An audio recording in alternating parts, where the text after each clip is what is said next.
Lucas? Yes. Michael? Yes. Jean? Yes. Jen? Yes. Paula? Yes. Mark? Yes. Amy? Yes. And I am here. And we are in session. And so somewhat anticlimactically, I think we needed a motion to adjourn. We're going to discuss an executive session, something briefly, and then we will be back. Mr. Chair, I make a motion to enter into executive session to return to regular pursuant to MGL Chapter 30A, Section 21A7, to conduct strategy sessions in preparation for negotiations with non-union personnel, or to conduct collective bargaining sessions or contract negotiations with non-union personnel. Yes, that's point of order. Chair does have a public budget hearing listed at 6 p.m. prior to that. Should we enter into? We have the public participation. I guess that's part of I was reading that as the public participation of the hearing, but I guess that's part of the regular meeting. Yeah, Mr. Chair, I would withdraw. My colleague is correct. Okay. I apologize, I was misreading the agenda. So we will open actually with the public budget hearing, and then we'll proceed to the regular meeting, in which we'll do the executive session then. So for the public portion of the hearing, we do have a lot of people tonight. If you wish to speak, please stand or raise your hand. Please identify yourself and what town you are from. If you are part of the regular community, if you are a public official, please state what position you are. And if you could try to keep remarks to about 2 to 3 minutes to enable anybody to have time to make their statements, I'd appreciate that also. So just a forewarning, we have, this portion is the public portion. The budget hearing is a public portion. When we close that, we will not have more public commentary. However, when we get to the budget presentation, I may, at my discretion, allow some clarification or discussion or points to be made from recognized public officials or from the lead official from the SLEA. Okay? All right, with that, let's open with the public participation. SLEA, you want to go first? Good evening. My name is Carrie Mathias. I am a parent of a 7th grader who lives in Kingston, a school librarian. I am also the SLEA secretary. I am here to speak tonight on behalf of the SLEA board. Our president has the flu, as well as our vice president. So I am here today with my colleagues, Kristen Cho, Megan McGovern. And tonight we would like to once again raise concern about the financial crisis in which we find ourselves. Our core programming and current staffing levels for our schools are under threat as we face severe budget cuts. Last March, less than a year ago, we were in this very financial crisis. In these past 11 months, as some of our Silver Lake educators resigned, retired, or vacated from the districts, their positions were not filled. Our growing student population this school year has been served by fewer educators, fewer teachers and support staff, more students. Additionally, throughout the school year, we've done our best to work with a reduction in basic school supplies like pencils, paper, tape, whiteboards, books, databases, and more. We have been less able to support our students due to being short-staffed from paras to teachers. Right now is a deja vu moment, an exact replay of where we were less than a year ago, but with greater stakes this time. The gap is what we need to get Silver Lake to be a level service funded as reflected in last month's release of the preliminary budget, put us at a $2.2 million shortfall.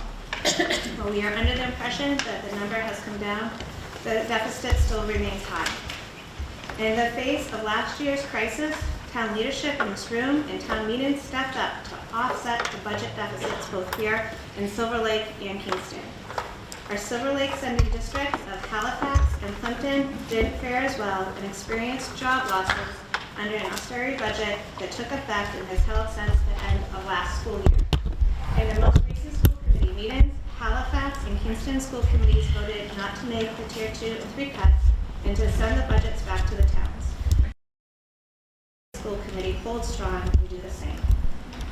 The floodgates are weary and worn, and they are no longer holding back the financial crisis. It is at our doorstep. How did we get here? When union leaders met with district leadership last year and asked, how do we stop this from happening next year? We were met with the same response, I don't know, I don't know. That's not good enough for our students here at Silver Lake and across the region. Why? Because what we know is that what is outlined in Silver Lake's preliminary budget, as will be deliberated this evening, is nothing short of catastrophic to our students' education and future. We are calling on community members to step up and advocate for our community's most precious resource, our students. Speak out during public sessions, reach out to your elected officials and school leaders to express your deep concern that we are in such a precarious situation to not be able to fund our schools. Do not wait. Our underrepresentation and silence as concerned community members, parents, educators, alumni, and all other stakeholders poses the risk that another program is cut, class sizes increase, that our students' core educational experience is deeply eroded and cannot be recovered. The opportunity for us to weigh in on this is here. Our ask is not to cut any more than we already have. Further cuts will break the system. Will we be a regional school system at the middle and high school level where increased class sizes, an increase to special education caseloads, reduced support staff, reduced course offerings, including fewer advanced classes like AP and honors, among other devastating cuts, is the best we can offer to our students? Will the reduction of after-school tutoring, elimination of late buses, and the reduction and/or elimination of sports and extracurriculars be what defines the experience of our learners at the middle and high school level? Or will we invest in preserving and advancing our school system's quality education to ensure the brightest future for all of our students and our region? Thank you.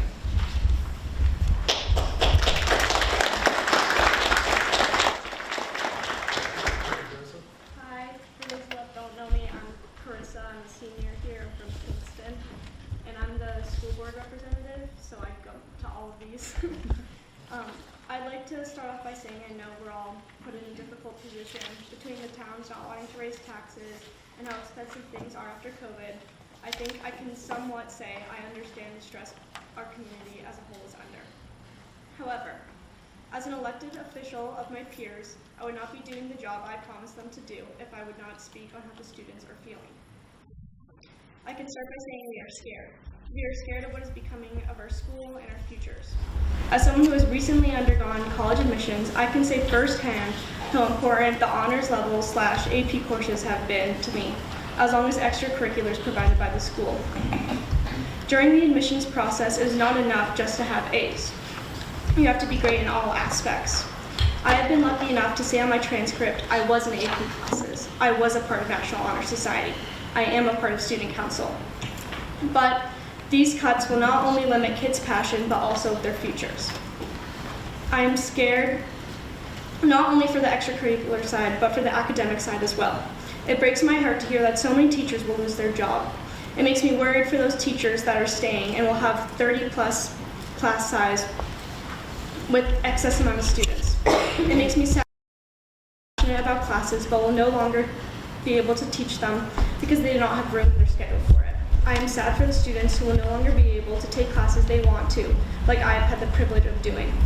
I have witnessed firsthand the level of passion that not only the teachers have, but the students have as well. I have been a part of track and field, and I've seen the dedication that all athletes at Silver Lake have. I've been a part of drama. I've been part of the crew department there. I've seen the level of passion that they all share for the arts, and it breaks my heart again to see them no longer be able to have those facilities here. I know I'm not fully able to grasp the situation, as thankfully I'm not well versed in taxes. I'm happy to say I haven't had to deal with those yet. But what I do know is high school, and I know how important it is to all of us at the end of the day. At the end of the day, it's our lives.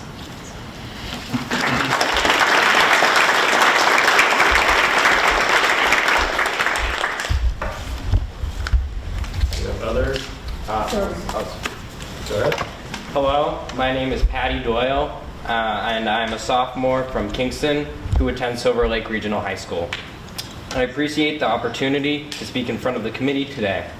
I'm here representing high school students of Silver Lake because I, like many other students, feel frustrated with the possibility of cutting AP and honors classes, teachers, and all sports and extracurriculars. This plan is not just a minor change. it will affect students who attend Silver Lake now and in the coming years. If the suggested cuts are made, Silver Lake will lose its entire identity. One example of this was shown in my AP seminar class. We were tasked with conducting research to find what makes up Silver Lake and its identity. Students were split up into 5 groups, and then it was up to us to make the decision and explain why. To no one's surprise, all 5 out of 5 groups stated that extracurriculars and sports were the primary identity of Silver Lake. This means that in this context, Silver Lake would have no identity and wouldn't stand out in a significant way to the students and others if it was eliminated. Sports are set to be cut in Tier 2. This would mean all freshmen, JV, and varsity sports would no longer run at Silver Lake. This would be catastrophic since sports have been proven to raise students' grades due to their love of the sport. The National Federation of State High School Associations states how students who attend sports programs tend to have higher grade point averages, as well as better attendance records and fewer disciplinary problems than students generally. This study provides alarming data where we can see Silver Lake having a sudden decrease in grades, attendance, and an increase in behavior problems without having the opportunity for students to play sport. Extracurriculars would also be cut with Tier 2. This would mean that clubs and organizations such as Student Council, Best Buddies, National Honor Society, Drama, and many others would not be allowed to run. I can speak on behalf of many when I say scrapping these organizations is the wrong decision. Within these clubs, students have had the ability to show true leadership, follow their passions and talents, and give back to the Silver Lake community, which all goes away with these major cuts. Another important fact to mention is mental health. I know that I love playing the sport of tennis, and many other students believe that sports and other school-based clubs are the best activities that Silver Lake has to offer. If this were to be taken away, we will see students more depressed, which will lead to an increase in mental health problems. This is something that I know nobody wants to see, especially after having recently gone through a pandemic. Finally, I'd like to comment on how the Tier 2 cuts would undermine our core values and how it is not the path Silver Lake should go down. First, there's the removal of AP classes.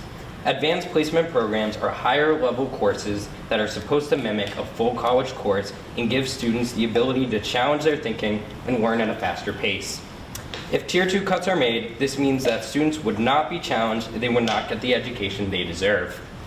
AmericanProgress.org, an organization that studies America and how it is moving forward, states that because of how difficult the AP classes are, the classwork provided helps students learn important skills and demonstrate competencies that are needed in post-secondary education.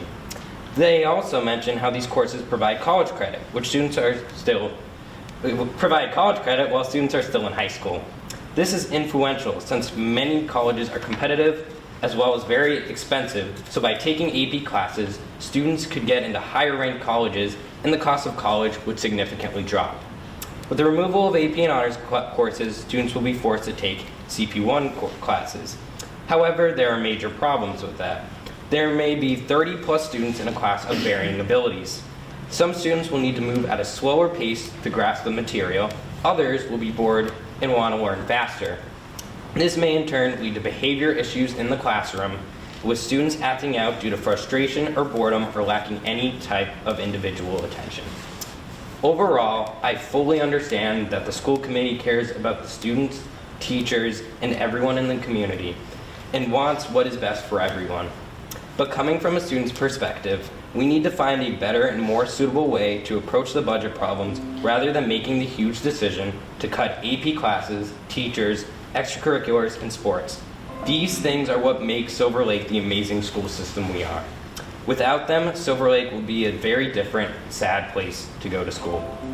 Thank you so much for giving me the chance to speak tonight, and as we always say, together we are all Silver Lake. Thank you.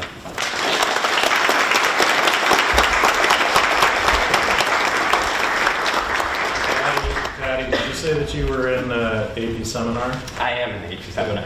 An AP seminar is a brand new course this year, right? And this is Ferrara is teaching it. Okay, so if you're a parent and you don't know what AP seminar is, that's what they do. They're the reason I was able to get up and do this with all the sources and stuff. So.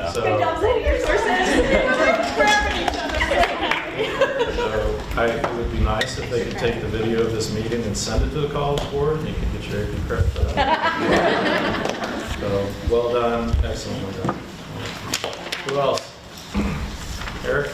Eric Crone, I'm the chairman of the Board of Selectmen in Kingston, but I'm not here as an elected official. I'm just here as a parent. I don't have any kids in the school anymore, but my 4 kids went through kindergarten through 12th grade here in Kingston and Silver Lake. My last, I had a couple kids who are graduating, one this year and one the following year from college. So we're almost done, maybe, hopefully. But, you know, Kingston and Silver Lake schools really set them up well, from athletics, extracurricular, AP and honors courses. My oldest son was able, because of all the AP classes here, when he went to school for the same amount of money at Northeastern, he was able to do a bachelor's and a master's because of all the AP credits he got for the same amount of money. So that saved us as a family from having to pay for a master's. That was all included in his bachelor's, basically. And the other thing with extracurriculars and sports, I know for a fact that helped all 4 of my kids. They were all very heavily involved in extracurriculars and sports. It helped them with time management, confidence, so many things that then translated to helping them, you know, in college. And I know that for a fact. It's so important. It's so part of the kids' education. Also, having served on this board with so many of you guys for a few years, I know that you guys know everything that people have said, you guys believe. There's nobody on this board who ran to dismantle education. So I know everybody here, you guys are all very smart people, you think outside the box, you're very pro-education, you have a lot of experience on this board. The only thing I would close with is, you know the situation that the towns are in, and it's all over the South Shore, it's all over Massachusetts. We all have issues. So I just implore you to say what you can, you know, to try to, as he said, you know, preserve the identity of Silver Lake and the education that our kids get here. But be open to whatever out-of-the-box ideas you guys can come up with. Try to think out of the box as much as you can. I know you do. I mean, you guys did last year, and you continue to do so. So, and again, thank you for everything that you guys are doing and continue to do.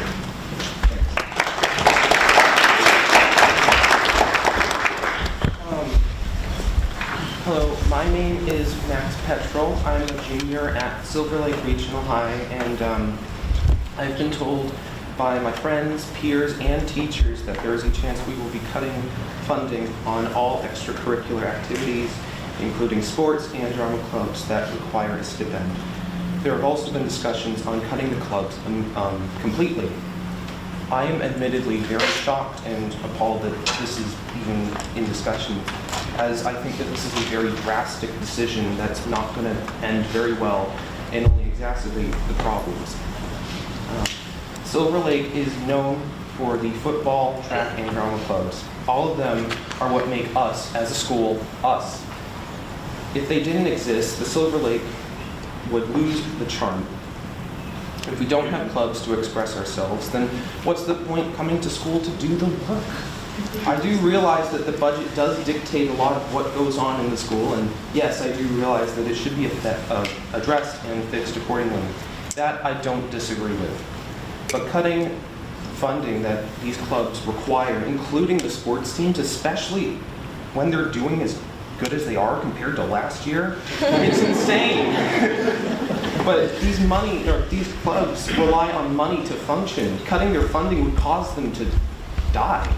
We can't have drama shows, we can't have any football games, we won't have late buses anymore, as it turns out, with Tier 2. We won't have anything without the money.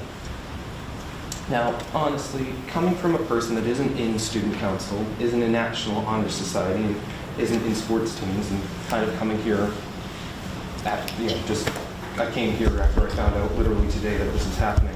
I do find myself a bit unqualified to represent my school like this. I do believe I'm a bit of an educational peasant, but in a lot of ways, peasants like me make up the most of a school, and especially in this one. Though I am part of the drama club, which is also affected by this Tier 2 business. And I heavily reject the idea of getting rid of that, especially when it has done major things to my social life. Ms. DePasqua, the person who runs the club, does it fantastically, and I feel like I've never had any issues being there. I'm never judged, I've never felt alone, I've never felt ridiculed. It's been a safe haven for me since I've joined, and it's especially important to my mental health throughout freshman and sophomore year. I wasn't doing very good, but being in that club, it changed everything for me. It allowed me to meet people I had no chance of meeting without the club. It allowed me the opportunities that I'd never have without the club. I made it into select choir because I was in drama. And to be honest, I don't want Mamma Mia to be the last show I do here. And I don't want to live my senior year without the things I love to do with the people I like to be with. And I think that many other people will say the same.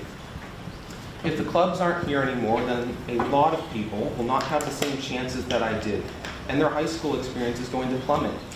They're going to hate school and not want to participate. I saw this myself at my old school. Not enough funding equals not enough fun equals a lower amount of enrollment.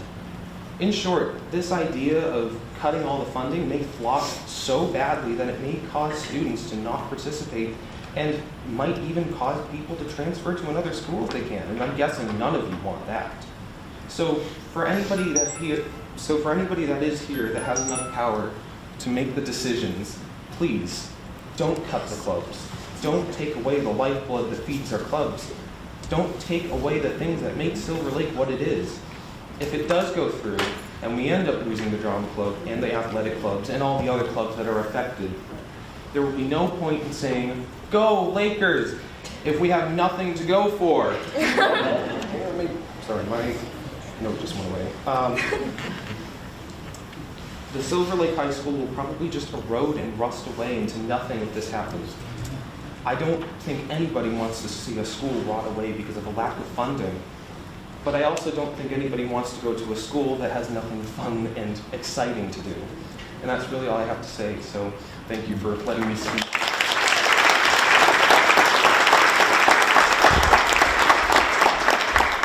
Hi, I'm Jasmine Gamaris. I'm going to be so for real. I found out about this like 2 hours ago. I had no idea, which honestly terrifies me because the fact that I found out about something that will change all of our lives 2 hours before the meeting is absolutely ridiculous. I don't know if you've seen the student body, we love to fundraise. 2025, we fundraise so much, we have a great prom set up, are you kidding me? We want to help. I didn't know that we were in this big of a mess. If I'd known, I would have started doing things to try to fix it. You need to communicate, we don't know. We all care about this school. I'm in choir, I'm in drama, it's my entire life. It's how I figured out what I wanted to do. I want to be a music ed teacher because I was so inspired by these amazing clubs and this amazing choir program. And honestly, before choir, I was in CT and I had no idea what I was doing. I was just going through life. I was just doing whatever I could to get by, and I hated school. I hated it so much. I never wanted to go, and I was acting out. I didn't want to do anything.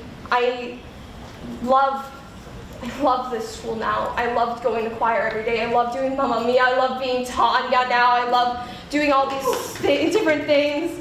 I did 24-hour plays and I realized I love directing. I won 6 awards. I won best show, I won best script, I won all these different things. I love it. We need this. I know so many kids that literally say they only show up for extracurriculars. They only show up because they have a basketball practice. They only show up because they have a drama thing the next day. And more so, I'm not trying to be rude, but a lot of us are really poor. This is how I'm going to get through college. This is how my sister's going to get through college. And it's not going to affect me as much because I'm a senior. I'm getting out of here. Whatever you guys vote tonight, it's not going to really bother me. But it could ruin other people's lives. We don't necessarily have enough money to get to college by ourselves without being so in debt that we maybe even need to drop out. I'm going to probably be the first person in my family to go to college because everyone could not afford to go. And without sports or without extracurriculars, we're not going to get the scholarships to go. My sister, she loves basketball her entire life. She has school offers because of volleyball because of her AP classes where she's thriving. Without that, she won't be able to go. She won't be able to do her dreams. We need this. We can't just let it all go away, because otherwise we're just not going to show up. When I found out about this and I started telling everybody, I was like, please come tonight. Please try and vote on this or try and convince them to vote no on this. Everyone was like, you know what, if I can't go and if they vote that we're getting rid of it, I'm transferring. I'm going somewhere else. I don't want to deal with this because this is our lives. School is so boring. We don't want to be in it. We only are in it because of all these extracurriculars. I'm gonna be so for real. I'm sure you all have kids. I know you all have kids. They'll come home and you'll be like, oh, how's school? Boring. Nobody's gonna show up. And we already are having such bad trouble with grades because nobody cares. And the only reason a lot of us care is because if we get too low, we can't do what we love. If I was a sophomore and I found out next year that I wasn't going to be able to do drama or I wasn't going to be able to do choir, I would never show up. I wouldn't care if truancy court knocked on my door every day. I would not show up. Because that's the whole point. Why would you go somewhere if you don't even slightly enjoy it?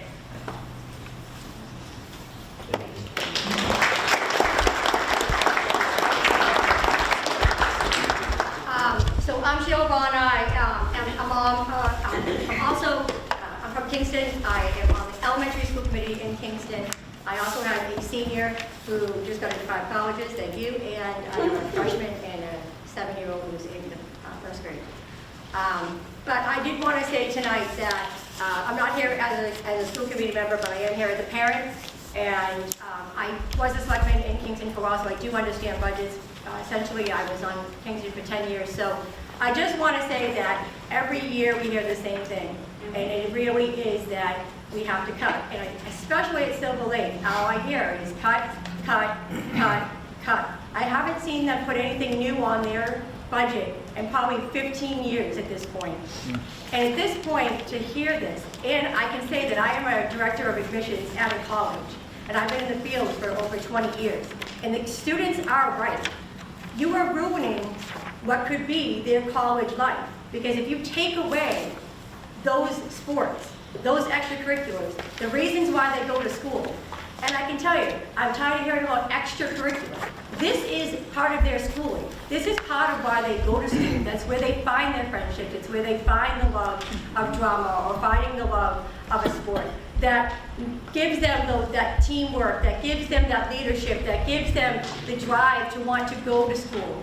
And to take those away, those students' mental health is going to be taking a toll. It hasn't already in the past 4 years of what they already had to go through.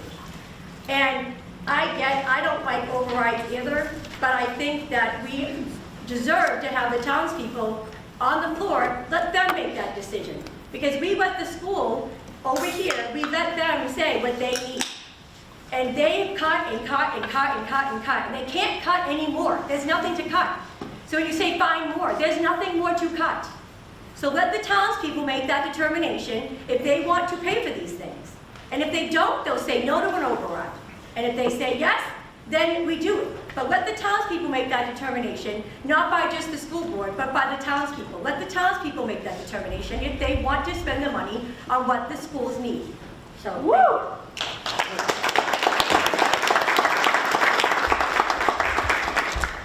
Hi, my name is Brady Flommer. I'm a junior at Silver Lake Regional High School, and I'm one of the 3 kids who pushed for the founding of our boys volleyball team. So I've been in front of you guys before, if you remember me, and I can say with certainty that when I came to high school, I had just gotten into the girls volleyball program, and I had found the sport that I enjoy and that I've been playing since then for I don't even know how long. And I've gotten so much enjoyment from everything I've done for volleyball, and I have so many other interests. I'm in select choir, I want to do drama, I'm in an AP class. My teacher, Miss Ritchie, is over there in the corner. And I can say that without that AP class, I don't really know, because without AP classes, without sports, without extracurricular activities, I don't even know if I would be standing in front of you here today. And I don't know if I would have the same drive to perform and the same drive to do well and be successful if I didn't have the opportunities that were given to me by this school. And to be one of the people who have enjoyed their sport so much that they pushed for a whole new program to be founded and a whole new program to let other people find the same enjoyment and happiness that volleyball has given me, I can say in front of all of you that cutting any sort of sport or extracurricular is a mistake. And it's been my dream, it's been what I've been trying to push for my entire life, to be able to succeed in volleyball and go through college and let it get me a future, and let my classes get me a future, and let my grades get me a future, and none of that is possible without any of the things that you plan on removing from Silver Lake Regional High School. And I don't know, it's been my life, it's been what I enjoy, it's been what's keeping me going, and if you got rid of it, I'd have to find something else to do, and I don't really want to do that. So, thanks for letting me speak, and I appreciate you listening to me.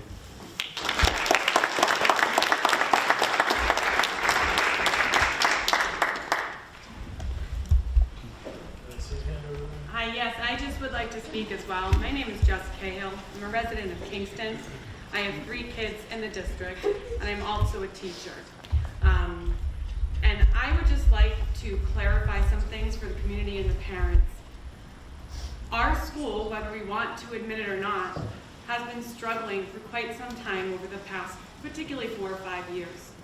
There have been massive changes in the wake of COVID. There have been massive changes to the infrastructure, how we run the school. We changed the leveling. And I'm here to champion some of the students who aren't AP, who aren't clubs, who aren't sports. Those children are my very own. We're a little neuro-spicy family. We got 2 kids on the spectrum, and there are plenty of kids that also deserve the love and help. There's been a number of changes made without the input of the stakeholders, the students themselves, the teachers themselves. And we are exhausted. And the only reason why this building is still standing is because we have passionate, amazing children. We have fantastic leadership within this building. And you have some rock star teachers that are here giving everything that they can, working extra hours with those needy students who cannot grasp the concepts, particularly because the fear of losing AP and talking about having the wide variety of levels within a classroom, that's already here. Senior year ELA, your options are AP or CP1. I have students that did AP last year and students that are really struggling to read even at an elementary school level. That is what we are working with, and we are doing our best. We want to do more for the kids. But I want to also flag the need for a mental health crisis for these students. Okay? We also need to recognize that there are other students that really rely on the rapport that your teachers have with these students. We love these kids. They, I think, like us back, although sometimes they love to do our work, right? That is the core relationship. I have been here 19 years, and every single year there are budget cuts. And I know it's not entirely the fault of the people who are signing up to do good and champion education, so thank you for being here. But we need stronger leadership because it is the unfunded state mandates that parents and students do not know about. And while we have a lot of involved parents being here, thank you also for being here. We have a lot of blue-collar parents that are struggling and working 2 jobs that cannot be here. They are so consumed with just surviving, as I know we all are, that it's difficult to come and fight. So I would like to see some leadership so we are not in the position, same year, after year, after year, where we can try to be more creative, talk to Beacon Hill, and find ways to get our schools that are funded that aren't always on the backs of the taxpayers. And that is something that I just want to make sure that, we are already exhausted and we're going to do our best, but when you cut and you cut and you get sucker punched every single year, it's really hard to keep continuing to stay past our contracted hours, which we do not need or should be expected to do. And when it's our choice and we love these kids, that's great. But when you rob us of our passion, when you take away our autonomy in the classroom, and you don't allow us to really have that ability to even have those unpaid clubs, right? I just feel like there's a lot of burnout, and I know everybody's feeling it. And I really thank, everybody here, the school committee and the upper administration for trying their best. But there's got to be a way that we can rely on the parents and work smarter, not harder. We got to find a different way, because this is not working, and the kids are worth it, and we need to do that.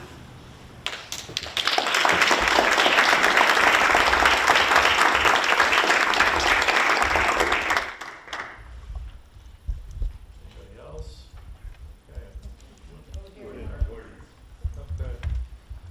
Hi, I'm Megan Mathias. I'm a 7th grader at Silver Lake School.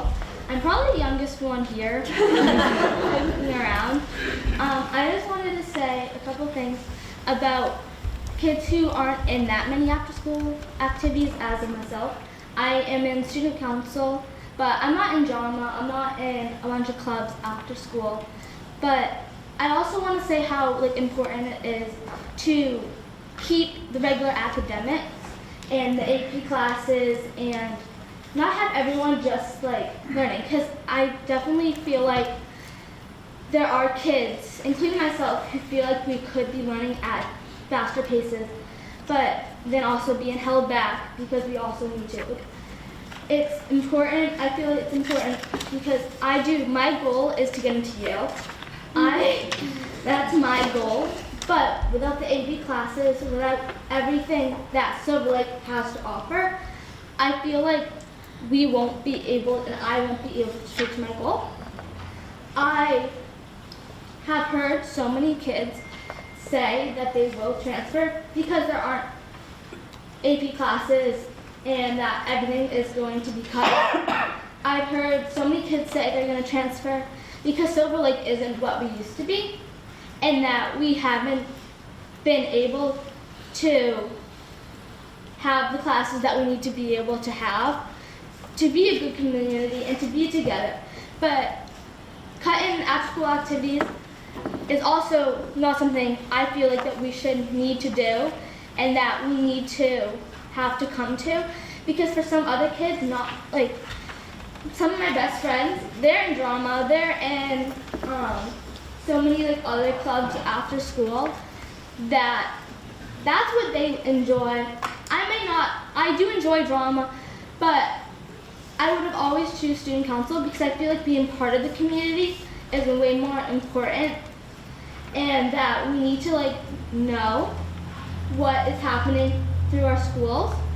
And I wouldn't have known any of this if it wasn't for my mom. So I probably wouldn't have been here tonight if it wasn't for her. But a lot of people don't know, and I feel like communication is key to this, and that we also need to communicate more to show more throughout the district. So I'm here trying to say that we shouldn't have to cut everything. If we could find a different way to be able to not have to cut AP classes or any extracurriculums, including sports, because sports are great, and that's what a school is also about sports, not as much, it is academics and sports, but that's what makes a school, and without the school, it's boring. And without anything else, that is being able to challenge our minds and be able to challenge us, it's boring. And that's having to be able to just have to sit there through classes sometimes because I'm done. I have had to sit because I finished my work early, but that was it. So having to sit there instead of learning things that I could have been learning more of and challenging more of is also very important to me, and I know a bunch of people, even over at the middle school, not just the high school, but even the middle school as well.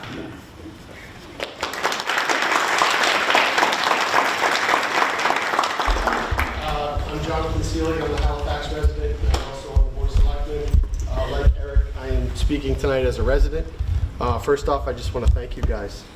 We are in an untenable position right now. It's not too unfamiliar to schools across the state, where we're battening down the hatches for some rough waters ahead. I want to thank you. As I said, I believe in this committee. I've watched a lot of your work. There are a lot of smart people on this committee. I ask you to overturn every rock, as you always do, to come up with ways to fund. I also ask you guys to think about sustainability, because not to be Debbie Downer, but these tough times, unless things drastically change, might be here again next year. So the moves we make tonight, I hope we have an eye towards the future and sustainability. And again, I have 3 children that went through the school. I have a senior, a freshman, a 7th grader. They are thriving because of Silver Lake. And I echo the kids' sentiments. I don't want to see things cut. So as creative as we can be to try to get through this, and just know that the towns are behind you as you work through this process. Thank you.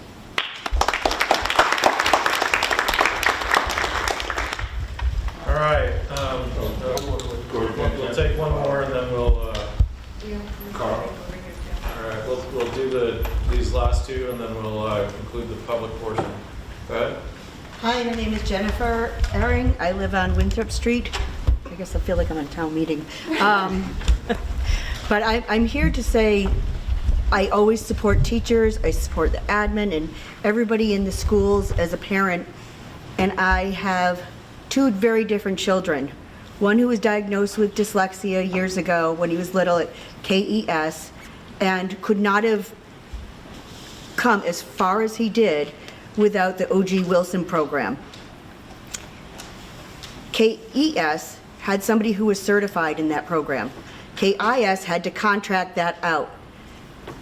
The middle school had to contract that out to get him what he needed, not only him, but come to find out there's 5 other kids who need it in his grade at the time.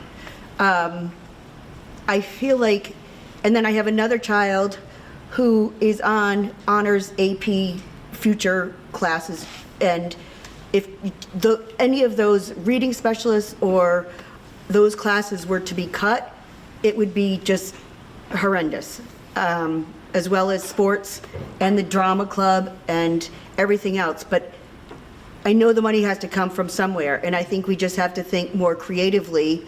And I'm wondering, like, I know some members were dead against, charging for buses, but charging for buses, maybe making special needs buses have one location that parents have to drive to pick kids up, not going to every single house all over Timbuktu to get even just one child. I feel like that's just a bleed. It just is never going to stop if we don't stop things like that. I believe every child deserves to get what they need, but I also think Silver Lake and Kingston needs to think about not contracting out for all these things and finally getting things that are in-house to cut the bleed and cut the budget. It definitely costs more to contract these positions out. And I also feel like we are in this position with many of the same folks leading us, and I just want to make sure that we're not doing this every single year. This just keeps happening and happening, and I personally can't afford it. I can't afford, our taxes just went up over $1,000 in Kingston, and it's just ridiculous. And I just think that if people did what their personal job is, it would be better and helpful. Anyway, that's all I have to say. Our last comment over here. Hal Pike from the town of Kingston, longtime supporter of schools. First of all, I commend every student here tonight who's made a comment. Great job. I only want to provide 2 numbers, and that's because I feel I need to refute a bit of the sounds that we're always cutting. The total education budget in Kingston 8 years ago, 2018, was a little bit less than $23 million. The budget that we're looking at right now in the town of Kingston, without any education override, is $33 million. So that not only have we not been cutting budgets, we've increased the amount of money that the town of Kingston spends on education over the last 8 years by $10 million, or approximately 40%. So just to make sure we all understand that we're not cutting all the time. Thank you. All right, so with that, we're going to conclude the public portion of the hearing. I'm going to frame a few things too. Sorry. I'll make a motion to close the public budget hearing. I will second that. All right. And we roll call that. No. No. All in favor? Aye. Any opposed? Okay, any opposed? Okay. All right. I'm going to frame a couple of things. First of all, on the agenda, if you're looking at, okay, so when are they actually going to talk about the budget and when are they going to vote? If you look down under school district business, you're going to hear from Dr. Panarese, who is going to be addressing some of the notes that our second to last participant talked about, and I'll explain that in a minute. Then you're going to hear from Sarah Hickey, our financial officer, and let's see, that will have the financial report, and then, is it over you, Jill? It's under superintendent, Dr. Crew. So if you see under D on the second side, the district update and the budget presentation and vote. So it is a little bit deep in the agenda. There's a variety of reasons for that, but I would just want to give you the idea of where we'll be discussing it. When we get to that point, as I said, I may take or ask for consultation from some of our selectmen who are here and some of our financial officers who are here, from the lead rep of the SLPA, that sort of thing. But the discussion is closed to the general public, and I want to be clear about that. For those of you who have not been following along or are not quite clear on kind of why the situation is what it is, there were different people who touched on it, and I kind of want to package those things together so that you can understand it more clearly. If you get the Boston Globe or subscribe to the Boston Globe, you would have seen an article earlier this week about very similar problems across the state and about state lawmakers beginning a conversation about what is called the funding formula, and that there are problems with the funding formula. If you want a really excellent discussion of that, Jason Fraser, as our legislative rep, who is probably the most outstanding legislative rep that we could have in the entire state, and works in Beacon Hill and Washington and stuff like that, lobbying on our behalf, and he can explain it more fully. But the short story of the funding formula is that Chapter 70 is what it's called, is distributed by the state to the schools. They have an inflation formula, and they have a range. So last year, they gave a target range going into budget discussions that was something like 3 to 5%, which we were all kind of horrified about because inflation was actually like 7 to 8% 2 years running. State revenues did not do well. And so not only did they not do 3 to 4%, not only did they not do 7 or 8% or 3 to 4%, they did 1.4%. Okay? Somebody here mentioned unfunded mandates. Okay? We have a legal obligation to provide the services that are necessary for special ed and children with disabilities and so on and so forth. If those cannot be met within the district, they have to go out of district. At the same time, as the state said, you're only getting 1.4% more, they authorized providers of SPED transportation a 15% increase in the fees that they could charge. They authorized other providers like out-of-district placement as much as 20 to 30%, the opportunity to raise their fees 20 to 30%. So Cardinal Spellman, for instance, went from $120,000 to $154,000. And we don't have a choice. We have to fund that. We should fund that. We should fund special education, and particularly for our most vulnerable students and the students who don't have the capability to be here and give eloquent voice to how important their education is.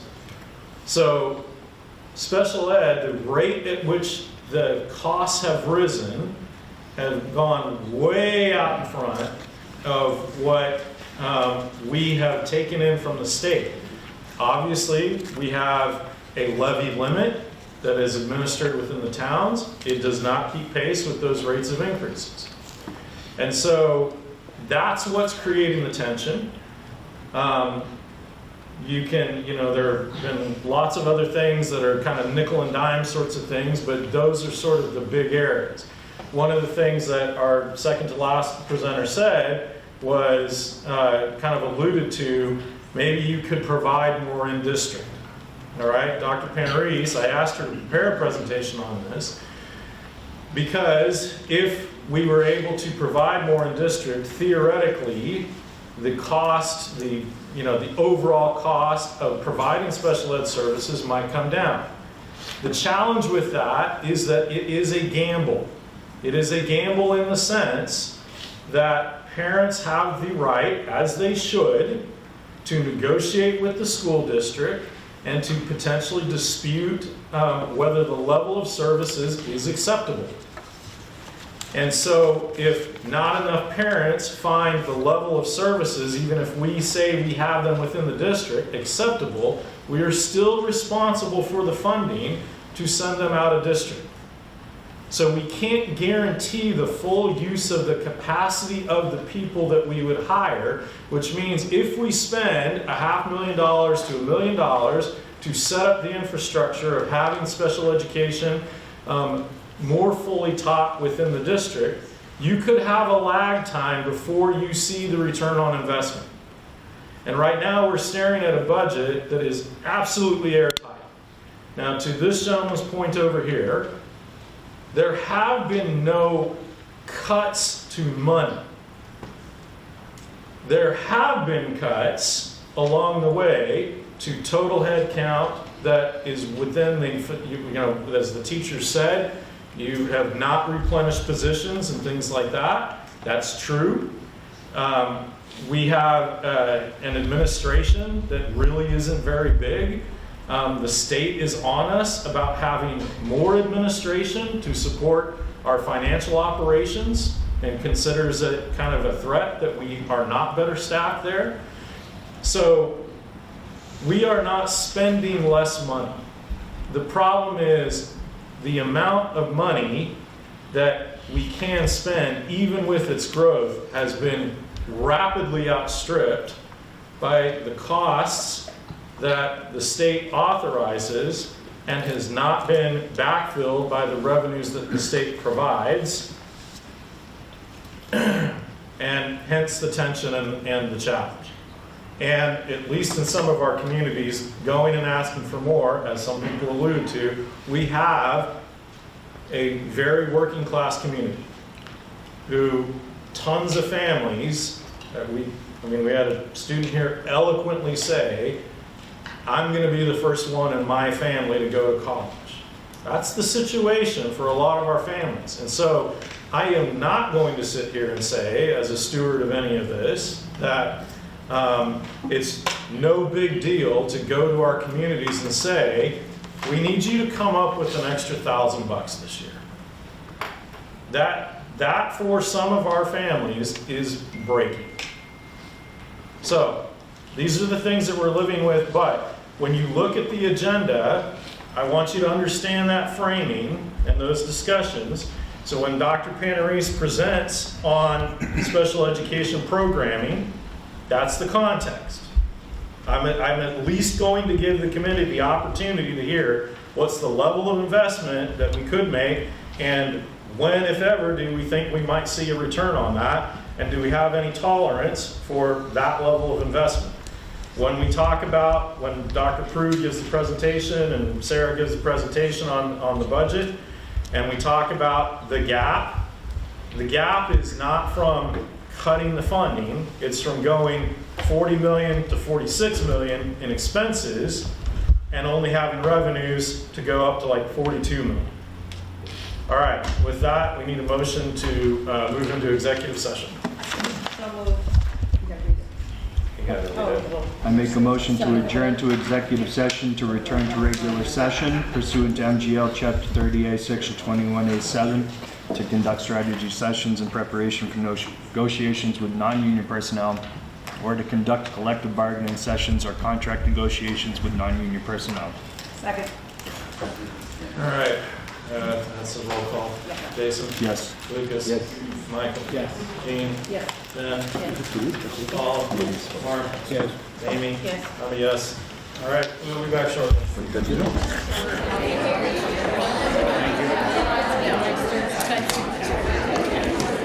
Let's come back to order. We are returning to open session.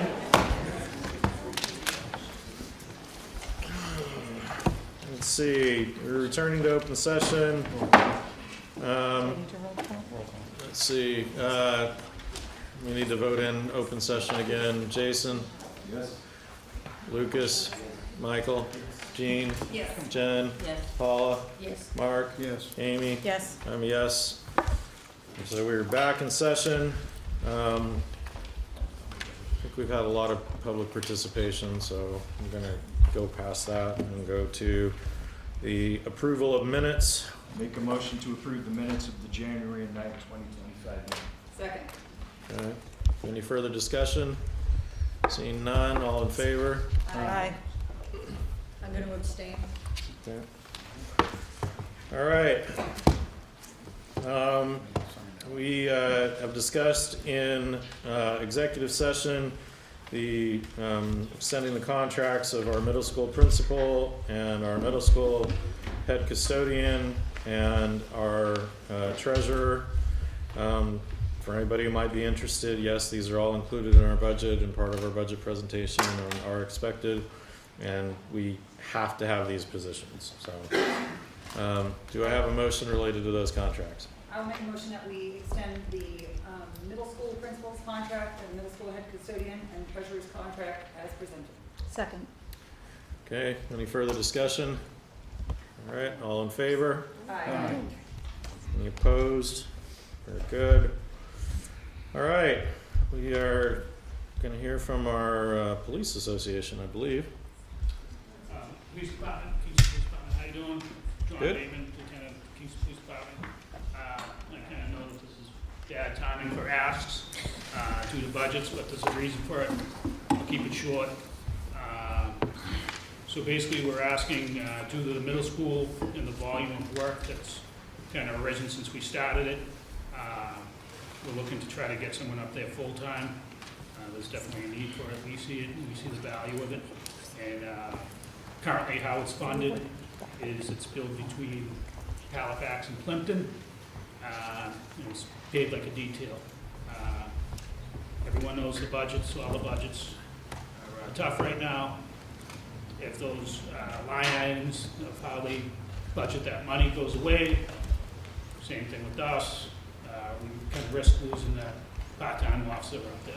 So what the chief is trying to get is a full-time officer up at the middle school, and requesting that be partially paid for.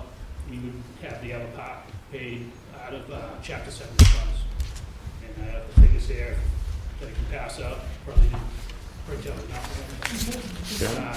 That kind of breaks down. And it's only the base salary, it's not like the health insurance and everything like that. So, Okay. it's just- Jason, any some questions? Yeah. So I appreciate you being here this evening. SROs have been part of what I've done here over the past decade, starting with a full-time school resource officer paid for fully by Kingston at the high Correct, school. yeah, we pay for that. We have to. We subsequently got Halifax and Plimpton on board for the part-time school resource officer at the middle school, which is paid annually by town articles. For the first couple of years, Plimpton passed its article. Halifax did not. Halifax had some problems with the methodology for what we were paying for that school resource officer. They actually asked us to include it in our operating budget. So your proposal this evening that Chief has come up with for the town of Kingston to supply us a full-time school resource officer for roughly $60,000 would actually be a net even for Halifax and Plimpton. It would satisfy Halifax's long-standing argument that that should be funded through the budget. And it would give Becky, with all the data she's been able to supply to us, the adequate resources at her school full-time, because we all know that behaviors don't wait for the part-time officer to show up. Really appreciate the chief taking on the burden of the benefits package.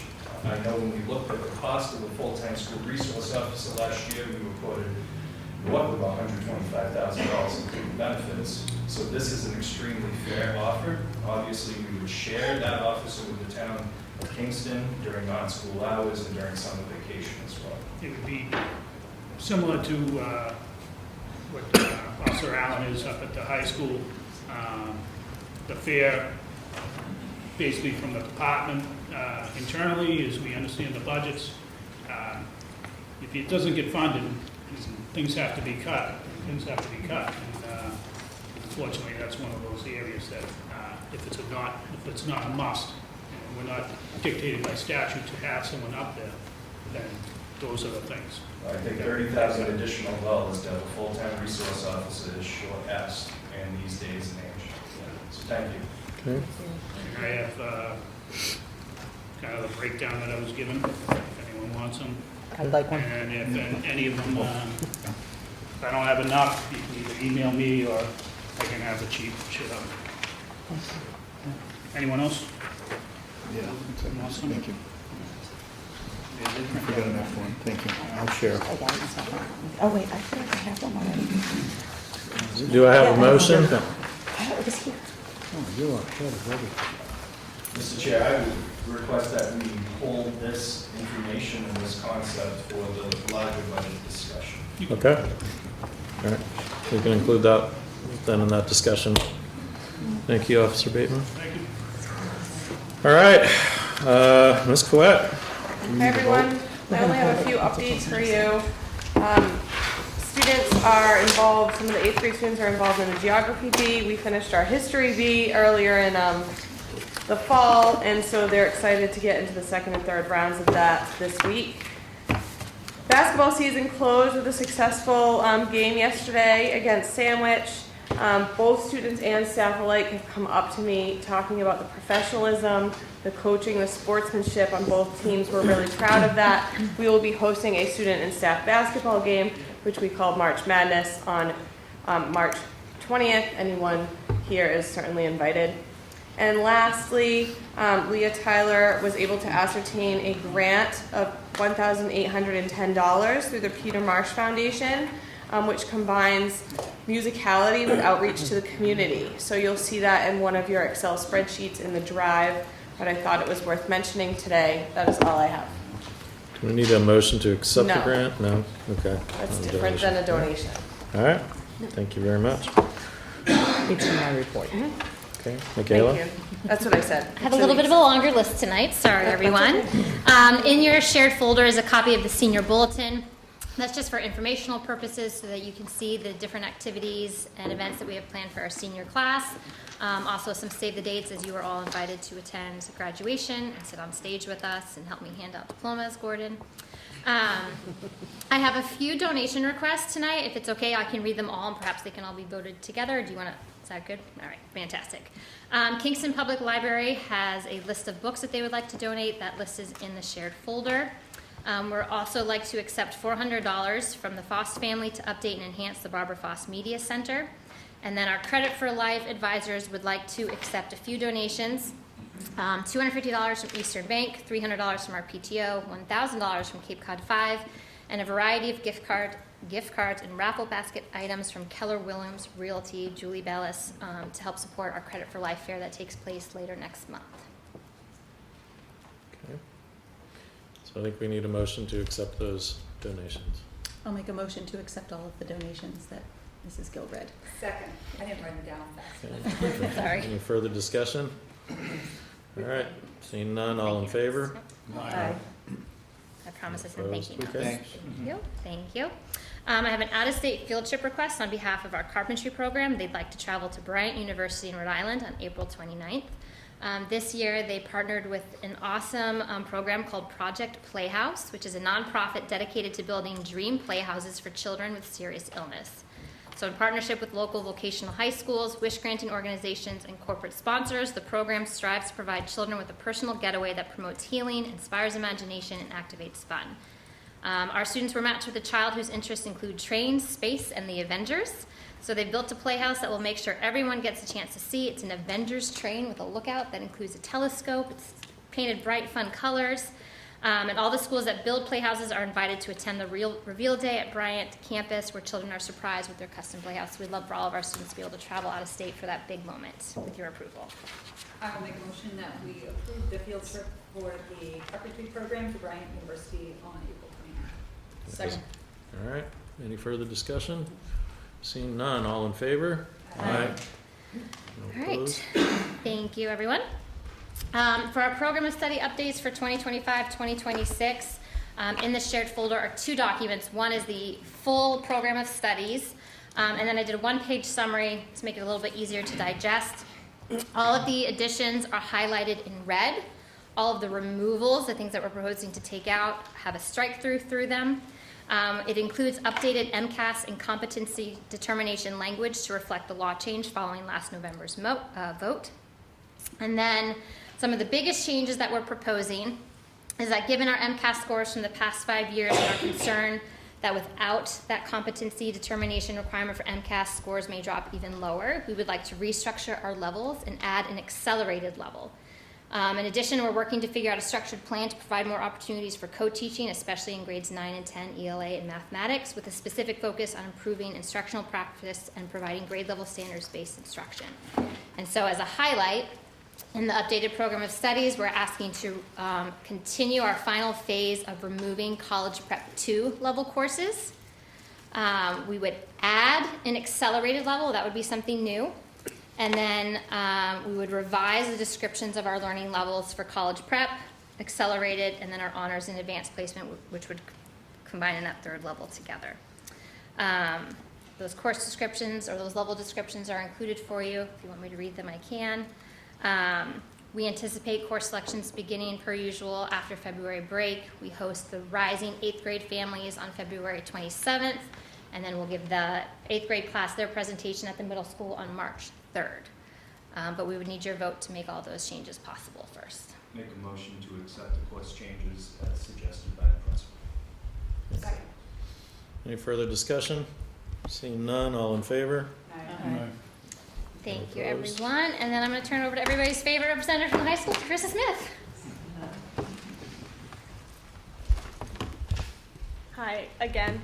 I have a little happier news this time. So, break is coming up. I think we're all excited. Just one more day left. We decided to do March Mania this year. So that's gonna, because March is a really slow month at the school. So we're thinking at Spirit Week, maybe like a pep rally, some basketball games, stuff like that. A big thing that we had is people were crushing school records like multiple times, really impressive. So we want to make sure that we like honor those athletes that are doing amazing. Also, another thing that's coming up is the Ramsey Run. That's something that's like personally really important to me. I know it's a lot of people at the school still like, it's been a bit, but I still personally remember him really well. Like he was my teammate, so we all are trying to make sure that people show up to that and that that is well advertised for. That's it. Thank you. If you don't know, our 4x200 relay team broke the school record twice. They broke the record, then they broke their own record, and then I think Will Hinckley set 2 records in shot put. So Yeah, we did a special recognition ceremony for them at last Friday night's basketball game. Will shattered a record that was held by one of Mr. Glass's good friends from when they were growing up. So it's been a while since these records have been broken, and they got Mr. Swanson had these amazing shirts made for them. So shout out to that team. They did great. And our wrestling team is crushing it this season. Yeah. That's all for the high school. Thank you. Okay. All right, so we'll go next to Dr. Panarese, and again, I framed this with the understanding that she would be proposing or presenting on what some additional investment in special education would look like, and possible returns from that. This is not included in the budget presentation. So the expenses here, nor the revenues or anticipated revenues or anything like that are included. If for some reason anybody wants to try to, add them to the budget, they would have to be added and voted in. So, all right, Thank Dr. you, Panarese. and thanks for building that context. So this proposal was built for the idea of looking and thinking outside the box. So when we, trying to click it over, there we go. So one of the things that we looked at is I chose, what's the question that I want to answer? What do we really want to see? To what extent does the Silver Lake School District, substantially separate programs that we have now in place, actually meet the needs, looking at the educational benefits of students in accordance with FAPE? My second question was, to what extent does the Silver Lake Continuum of Services meeting the mandates of students to learn in their least restrictive environment? Meaning, sub-separate, those students that are out of district are the most restricted students. They have no opportunity whatsoever to be able to participate in all of the wonderful things that you've just heard happen at the high school. And to what extent are the Silver Lake staffing resources utilized effectively and efficiently to meet the needs of the general and special education student population? So those are kind of the three things that I was really looking at, and I kind of put that in the context of the cycle of inquiry. These are just questions that I felt really, I would want to answer. Some of the background, though, information I think is important, and our chair's already shared some of it with you. Okay, Massachusetts school districts place special education students in out-of-district school placements at more than twice the rate of national average. This is fact. The other piece that you should remember is that Massachusetts has a very generous and very extending understanding of eligibility. If you look at some of our states have 13 to 14%. We are upwards of 21%, and it's not because all the students with disabilities happen to live in Massachusetts. There were about 9,500 special education students enrolled in separate public or private day schools in Massachusetts in 2022. 800 students with complex disabilities were in residential. And right now, there's a waiting list of approximately 2,500 to 3,000 students that are awaiting placement from 688 into state programs, mental health programs, that it's so backed up. So the number of students that are turning 22 that require now a transition of those services, there's a huge backup there. The cost of sending students out of district has far outpaced inflation, increasing by 35% over the last decade, and that was from the state. So this is due in part to the rising tuitions, and it looks like about 14% from 2013 to 2023, which doesn't sound like a lot, but then when you adjust it for the inflation, it's an awful lot of money. So the idea that we have a budget and the budget's gone up a lot of money, we do have to take into account that that is inflation as well. We just cannot buy what we used to buy with funds that we had years ago. This is another important piece and key factor that I looked at, and it was the early intervention. You can see that the increase of 7.5%, you can see some dips. You can see the COVID dip because nobody wanted to bring the child in for child find, and you can see it's gradually going up and up and up. And many of the children with extremely complex disabilities, we're extending their lives. So we are educating those students in our district. So what are the objectives that we're looking for? So we're looking for programming in the integrated preschool, specifically for those students with the most complex disabilities.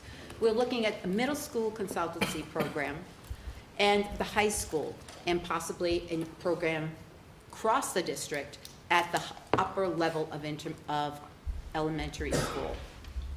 We're going to be able to provide improved services and support to the families and students with disabilities. We will increase our family network, we will build more trust and more competence. We will have community partnerships and resources. Programming will include professional development that must happen the year before we implement the program. We can't offer a program, you can't run that ship, okay, without having the capacity. You're going to set it up for failure. So this has to be implemented in a very strategic way if we're going to do this. All the PD goes the year before. Who gets trained? Everybody gets trained. The teachers get trained, the paras get trained, the bus drivers get trained.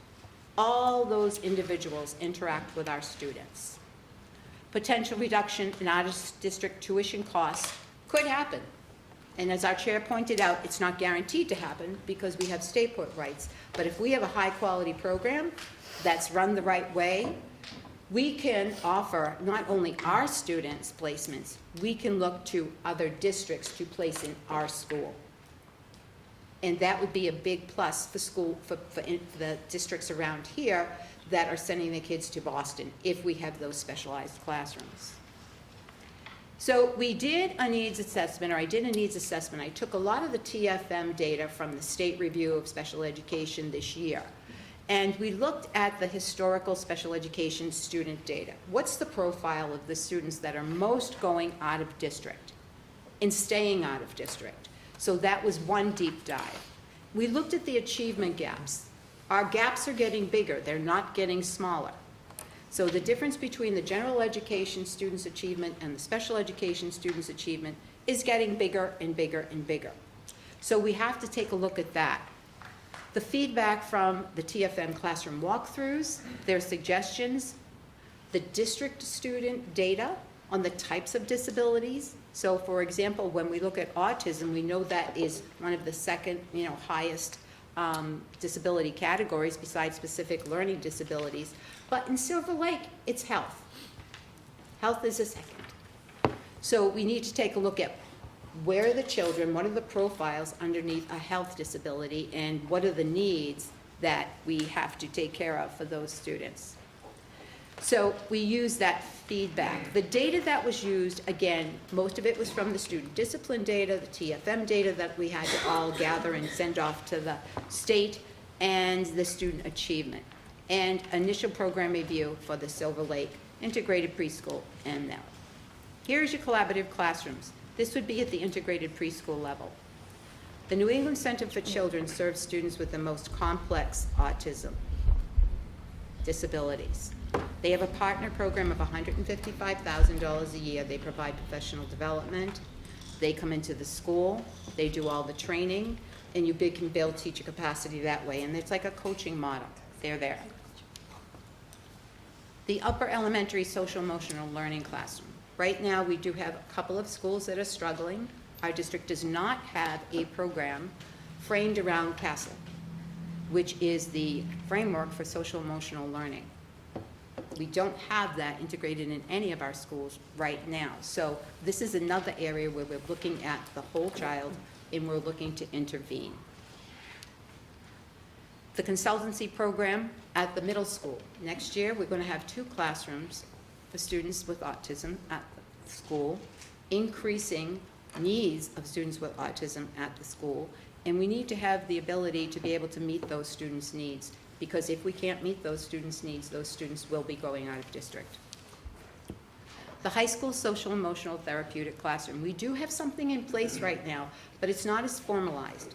Most of the students that are out of district right now are at the high school level. A lot of them have the health disabilities, and they may not have gone out at the high school level. They may have gone out in the 6th grade or the 5th grade and never to come back, because we don't have the effective supports and programming to meet those students' needs. So what do the staffing requirements look like? For the collaborative classroom, you have 1 teacher, 4 paraprofessionals, because that particular program really believes in intense early intervention. And some of these supports we already have. So it might just be the cost of the partnership, which is $155,500. The upper elementary SEL classroom would require one teacher, 2 paraprofessionals, 1 BCBA that's dedicated to that program, and 1 school adjustment counselor that's dedicated to that program. And the reason why those are dedicated positions, because the proposed program would take in all of the districts. It would be Halifax, Kingston, and Plimpton. The high school SEA classroom, we would need 1 teacher, 2 behavior technicians, highly trained behavior technicians, 1 BCBA that's dedicated, and 1 school adjustment. Because what we're seeing is we're seeing a lot of the mental health issues just really being triggered on a daily basis with the least amount of demand put on students. So what do the costs look like? So when we look at the additional paraprofessionals at the at the early childhood program, it's approximately $50,000 for 2, $155,500 for the NEC partnership program. When we look at the upper elementary SEL classroom, that's an additional $50,000. Additional teacher, approximately $92,000, the BCBA $92,000, and the school counselor $85,000. And high school classroom, you can read that, it would be $50,000 for the 2 behavior technicians.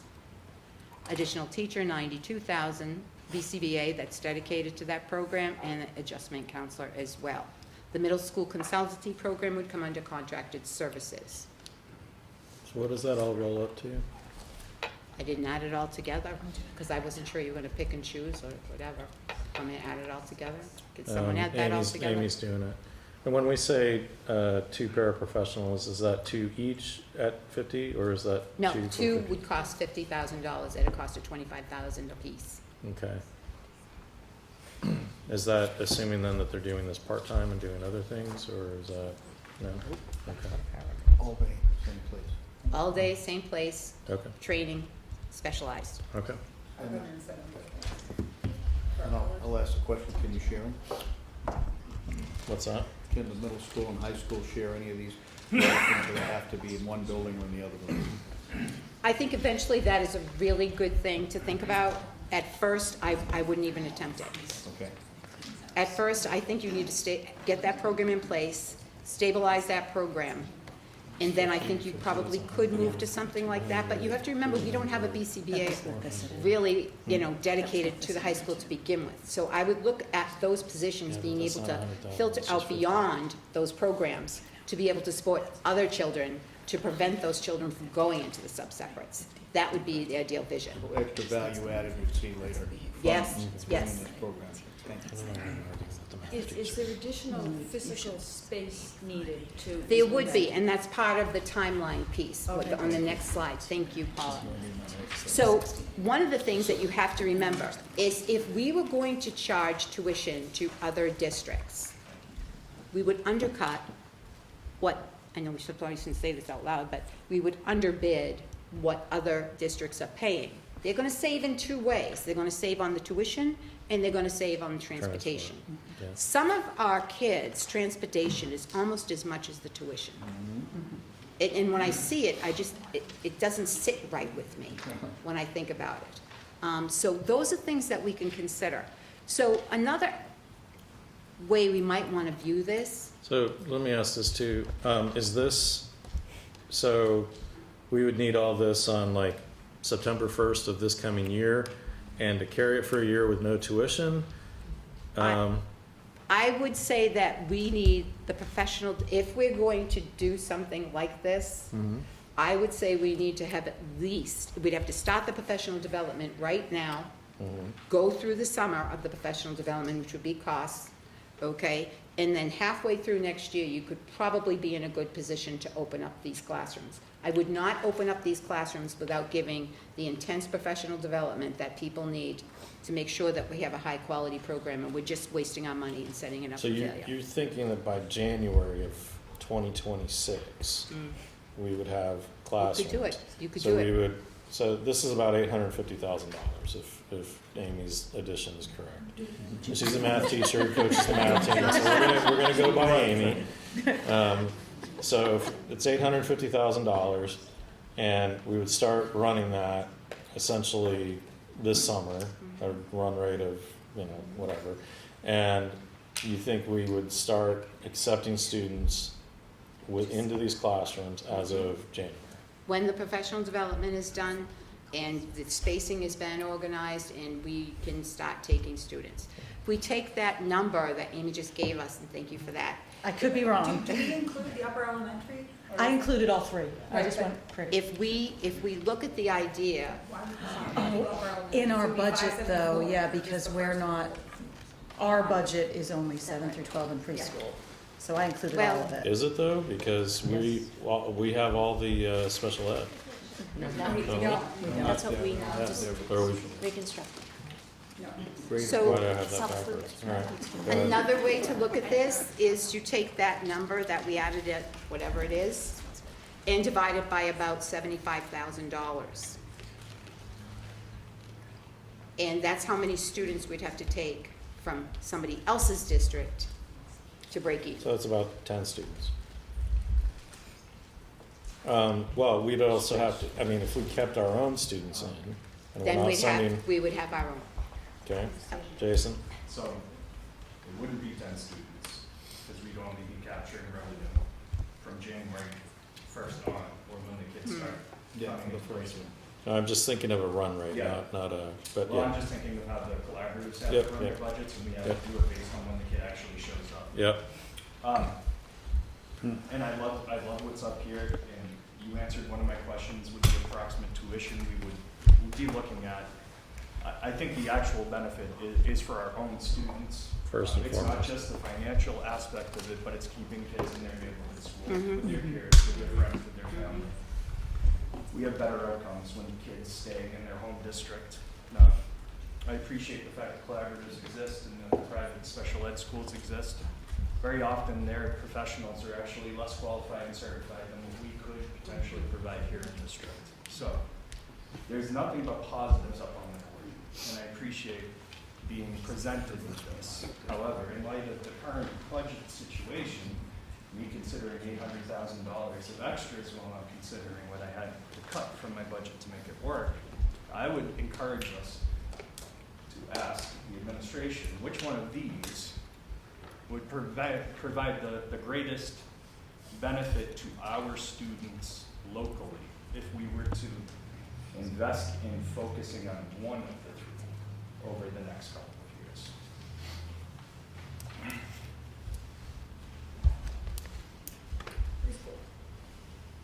I can tell you which, Which one do you think would benefit our kids the most? And I'm not asking financially. right, the high school SEL. I have 4 kids going out. The Silver Lake Preschool right now has a consultancy model with Nick. If we didn't do that, we'd still keep the consultancy model. But that is where everything starts, let's face it. And right now, we have Kingston Elementary and Kingston Intermediate that may have that as well. If I had to look at it, it would be the high school because that's where my kids are going out. And you already have a program that would be a natural filter from the middle school into the high school for this program? Yeah. Okay. The planning and program timeline, you can see here that we have, what do we do? The PD first, our next step, and I just made some fake dates there to move forward. But you can see that in fiscal year 27, it's program evaluation. So it's not enough to just put the programs in. We have to evaluate ourselves as to the effectiveness of those programs. And if they're doing what we intended to do, we will do that as we move along and tweak as we move along. But it does us no good to institute certain things and then not evaluate ourselves on how we're doing it. So I wanted to make sure that people understood that piece too. There'll be tweaks, there'll be adjustments, but I think that it could be done. It's a huge investment. This might not be the time for this, but we do have this information. We may use it in the future. One of us may hit that lottery because I play it every week. And you know what? That may be something I want to do with my money. So let's go back to the cost slide. So Jason, your question is, if we picked only one of these to fund, Dr. Panarise's answer is the high school SEL, which would be $319,000. Right. Okay. and we're saying we already have something in the preschool, and could we even choose to fund the upper elementary? No, We can't, this committee can't choose that. no. Okay, so the best that this committee could do would be to choose to fund the high school SEL at $319,000 with the hope of keeping 3 to 4 of our own kids here and attracting 3 to 4 kids from other districts. And that would be as early as January, Yes. okay? If we had the right hires, we had everybody in place, everybody was trained. And it's not just people that are doing the program. Everyone in the school has got to sign on to the training. Because when that child walks outside that door, if that community isn't their community, it's not going to work. Okay. Well, I think we've seen that culture here with the unified teams and the embracing of those student athletes here at the school. So, Okay. Mr. Chair, I would encourage us to consider just one until it proves out, so we can focus our efforts Yep. onto that one singular item, if we're gonna consider anything at all. And then once it's up and running and it's successful, then we can consider the second program and the later. Okay. That would be my suggestion. All right. Can I just ask a question? What's What's the training cost on top So of that? that, depending on the program, so in my school, what I actually had a separate day school inside my elementary school when I was a principal. I used Walker. I had tried to enter into a collaborative type of agreement with PAC, but I couldn't get a reduction of the tuitions. They don't do that. But there is another collaborative that does do that I could look into and report back later on that. Because that's ideal, to have a collaborative in there and then get reduced rates, because you're kind of getting best of both worlds. The kids have opportunities to be in their home school. You have the collaborative in your school. Becky has the collaborative in her school right now, but they're not connected or aligned to her program. But I believe there's other collaboratives that I talked to that would be able to partner with us. And that might be another option, and I could come back with that data for you at a later time. Okay. I think Jen's question though was the training, how much The that training, costs? well, I'd have to put the quotes out. Okay. All right, Paula, you had a question? If everything went as you described, in January 1st, we had a program to allow students into, is that an odd time in the school year to launch something like that? Not really. Our out-of-district children, there's a couple of out-of-district children where their out-of-district placements are not meeting their needs. And as it was pointed out before, some of the people that are in these schools that are actually teaching our child aren't anywhere near as qualified as the teachers that we have in our own district. And because there's waivers, because there's a shortage, we don't have any guarantees. I look at their MCAS scores in their MCAS alt scores. And I know this sounds terrible, but if they're not good and they're failing, then how do I know that FAPE is being delivered? And if they're not good and those students are failing, they're not accessing the curriculum, they're not learning, and they might as well be in their home district, because I don't see any benefit that's taking place for these kids. So I think that, you know, looking at it from that point of view, we could, it's at that break where the holiday December break is, and some kids have wanted to come back. I've had kids that have left their private schools and entered into online learning at the online high schools, private online high schools, right around that time. We still provide tutoring for them, and I have one graduating already. So kids do, at that age, kind of get fed up with the private school business, so it might be nice to be able to come back and graduate with, you know, your own peers. If I could just add to that as the PAC rep, when we go over the numbers every month at our PAC meetings, the enrollments are up, down. There are kids coming in and going out every month of the year. So I basically agree with what you're saying, Christine, that I think with some of these kids, the idea of starting at a different school mid-year is not as traumatic as it might seem. Okay. And I'd also like to bring up the point of the potential of taking 45-day placements as well, not just 1-year students. Mark? Well, I don't want to throw a wet blanket on the high school idea, but the preschool would provide a lower cost investment, and you got to get an early intervention, as you indicated in your presentation. These kids go out, they don't come back. If they never leave, and you start it right, I would think that would be a better investment. And it doesn't take many students to come up with a couple $100,000. I mean, almost 1 or 2 students, and you're going to pay that bill. But the placements, the only kids that are going out of district from the preschool so far, are the kids with the medical fragile diagnosis. And you're not going to be able to accommodate It's the that. high school that I have the kids going out. Okay, that makes sense. Thank you. All right, Jean? I'm just wondering if we can table the discussion about a vote on this? Yeah, I was about to say, we don't want to vote now, we want to have it Right. part of the budget, so. Find out if our PAC could change the rules. All right, so I just wanted everybody to keep that in mind, so that when you hear the budget presentation and you're weighing things out, you have this in the back of your mind, and then we can either decide to make it part of the budget or not part of the budget, or whatever the case might be. Sarah? Thank you. I want to start off by talking about our submission to the Department of Revenue. So as part of our end-of-year submission for 2024, we have to fill out a lot of online spreadsheets, submit them.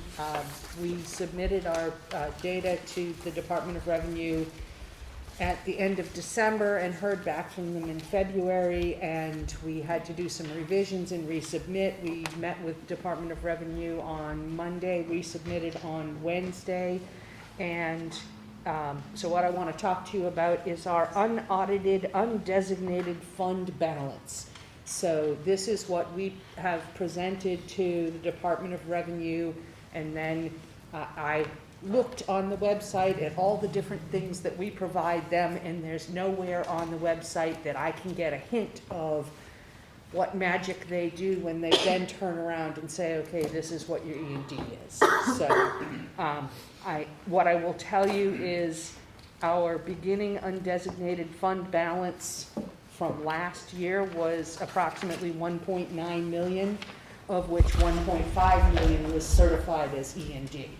So our current year undesignated fund balance that was submitted to DOR yesterday is 2.25 million. And again, I wait to hear from Department of Revenue to see what they will certify as E&D.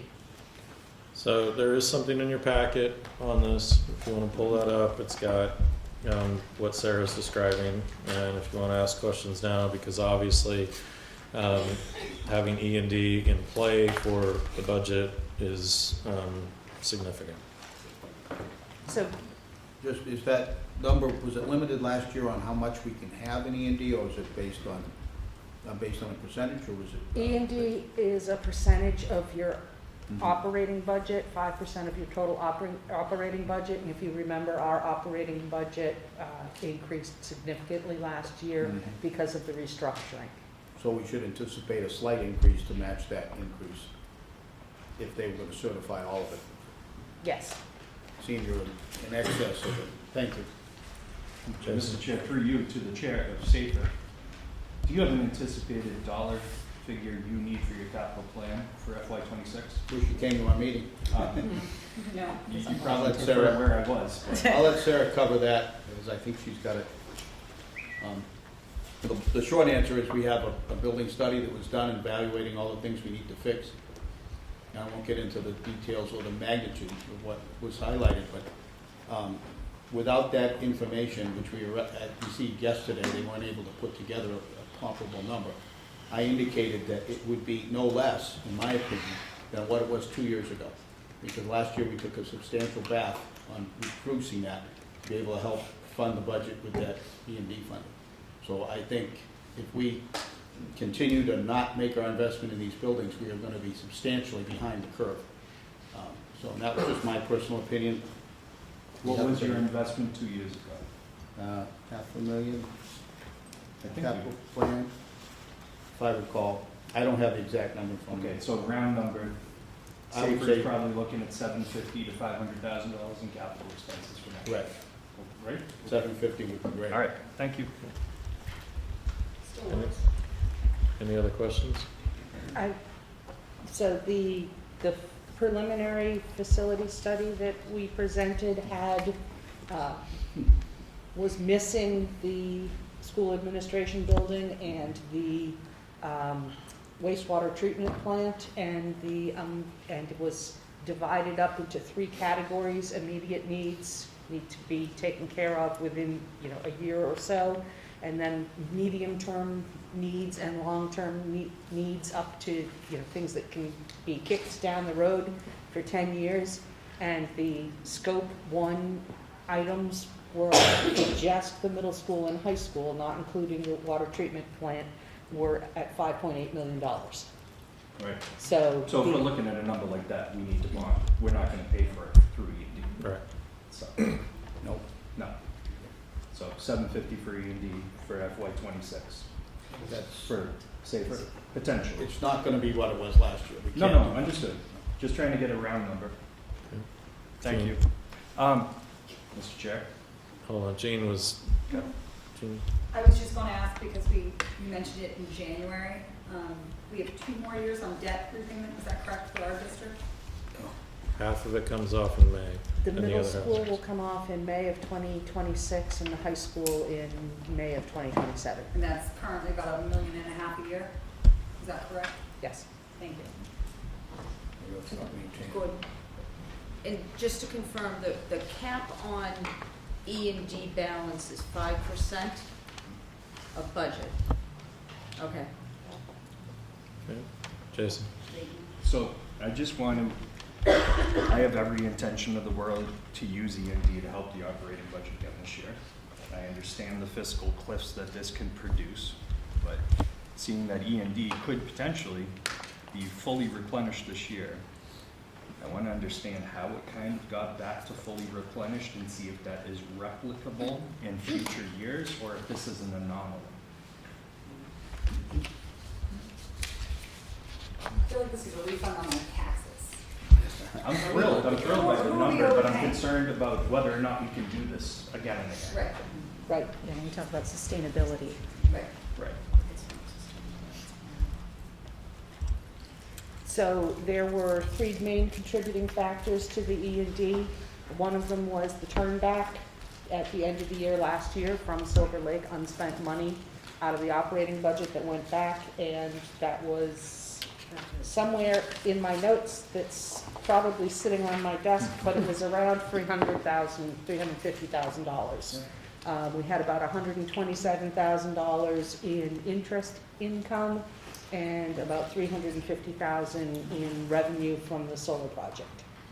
So we have about $1 million in the combination of turnback, metering credits, and interest income. And we're saying that our beginning balance was nearly $2 million at the start of the year, and we had to deduct from it $750,000, and then we brought on $1 million or so, and hence we're at 2.2. Keep in mind that the net metering credits are counted as revenue as part of the assessment formula. So we can't count that twice. Okay. But we have a current undesignated fund balance of 2.2. We apparently started off the year with 1.9. Yes.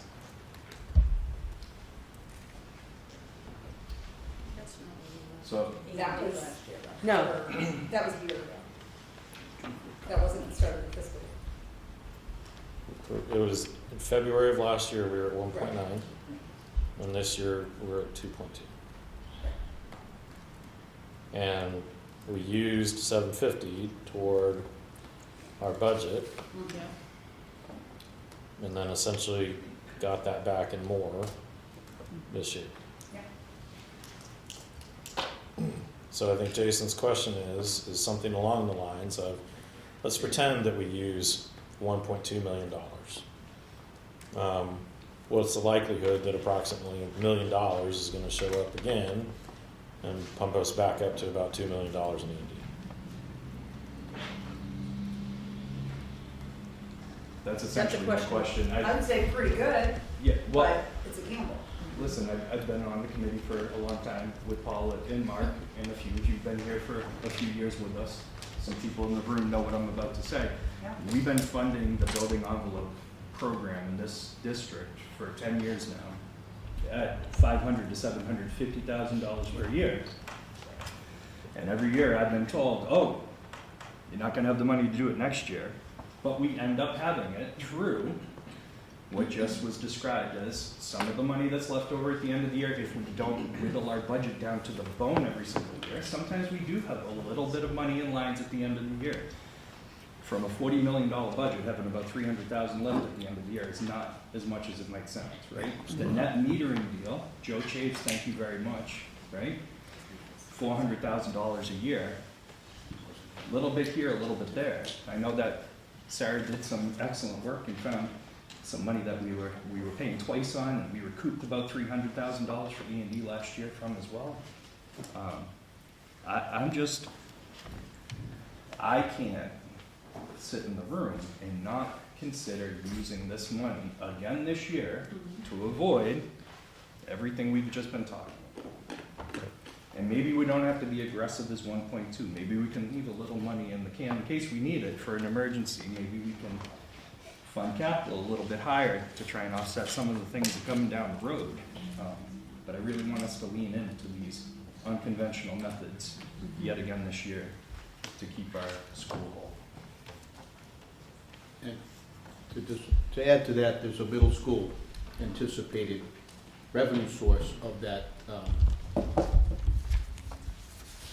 grant because of the AC we're putting in. Mm-hmm.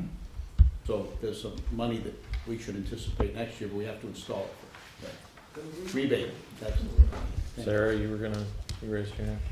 Back in the fall, I brought some unpaid bills to you to pay out of E&D, and we voted on that. And then the next week, I took a course from DOR and learned that that vote was invalid because E&D hadn't been certified yet for the year. And so I am going to bring that back to you again, those bills to be paid once E&D is certified, because you can't vote E&D until it's certified. Is that the 214? I'm sorry? Is that on this page here? Is that the encumbrance? What is that?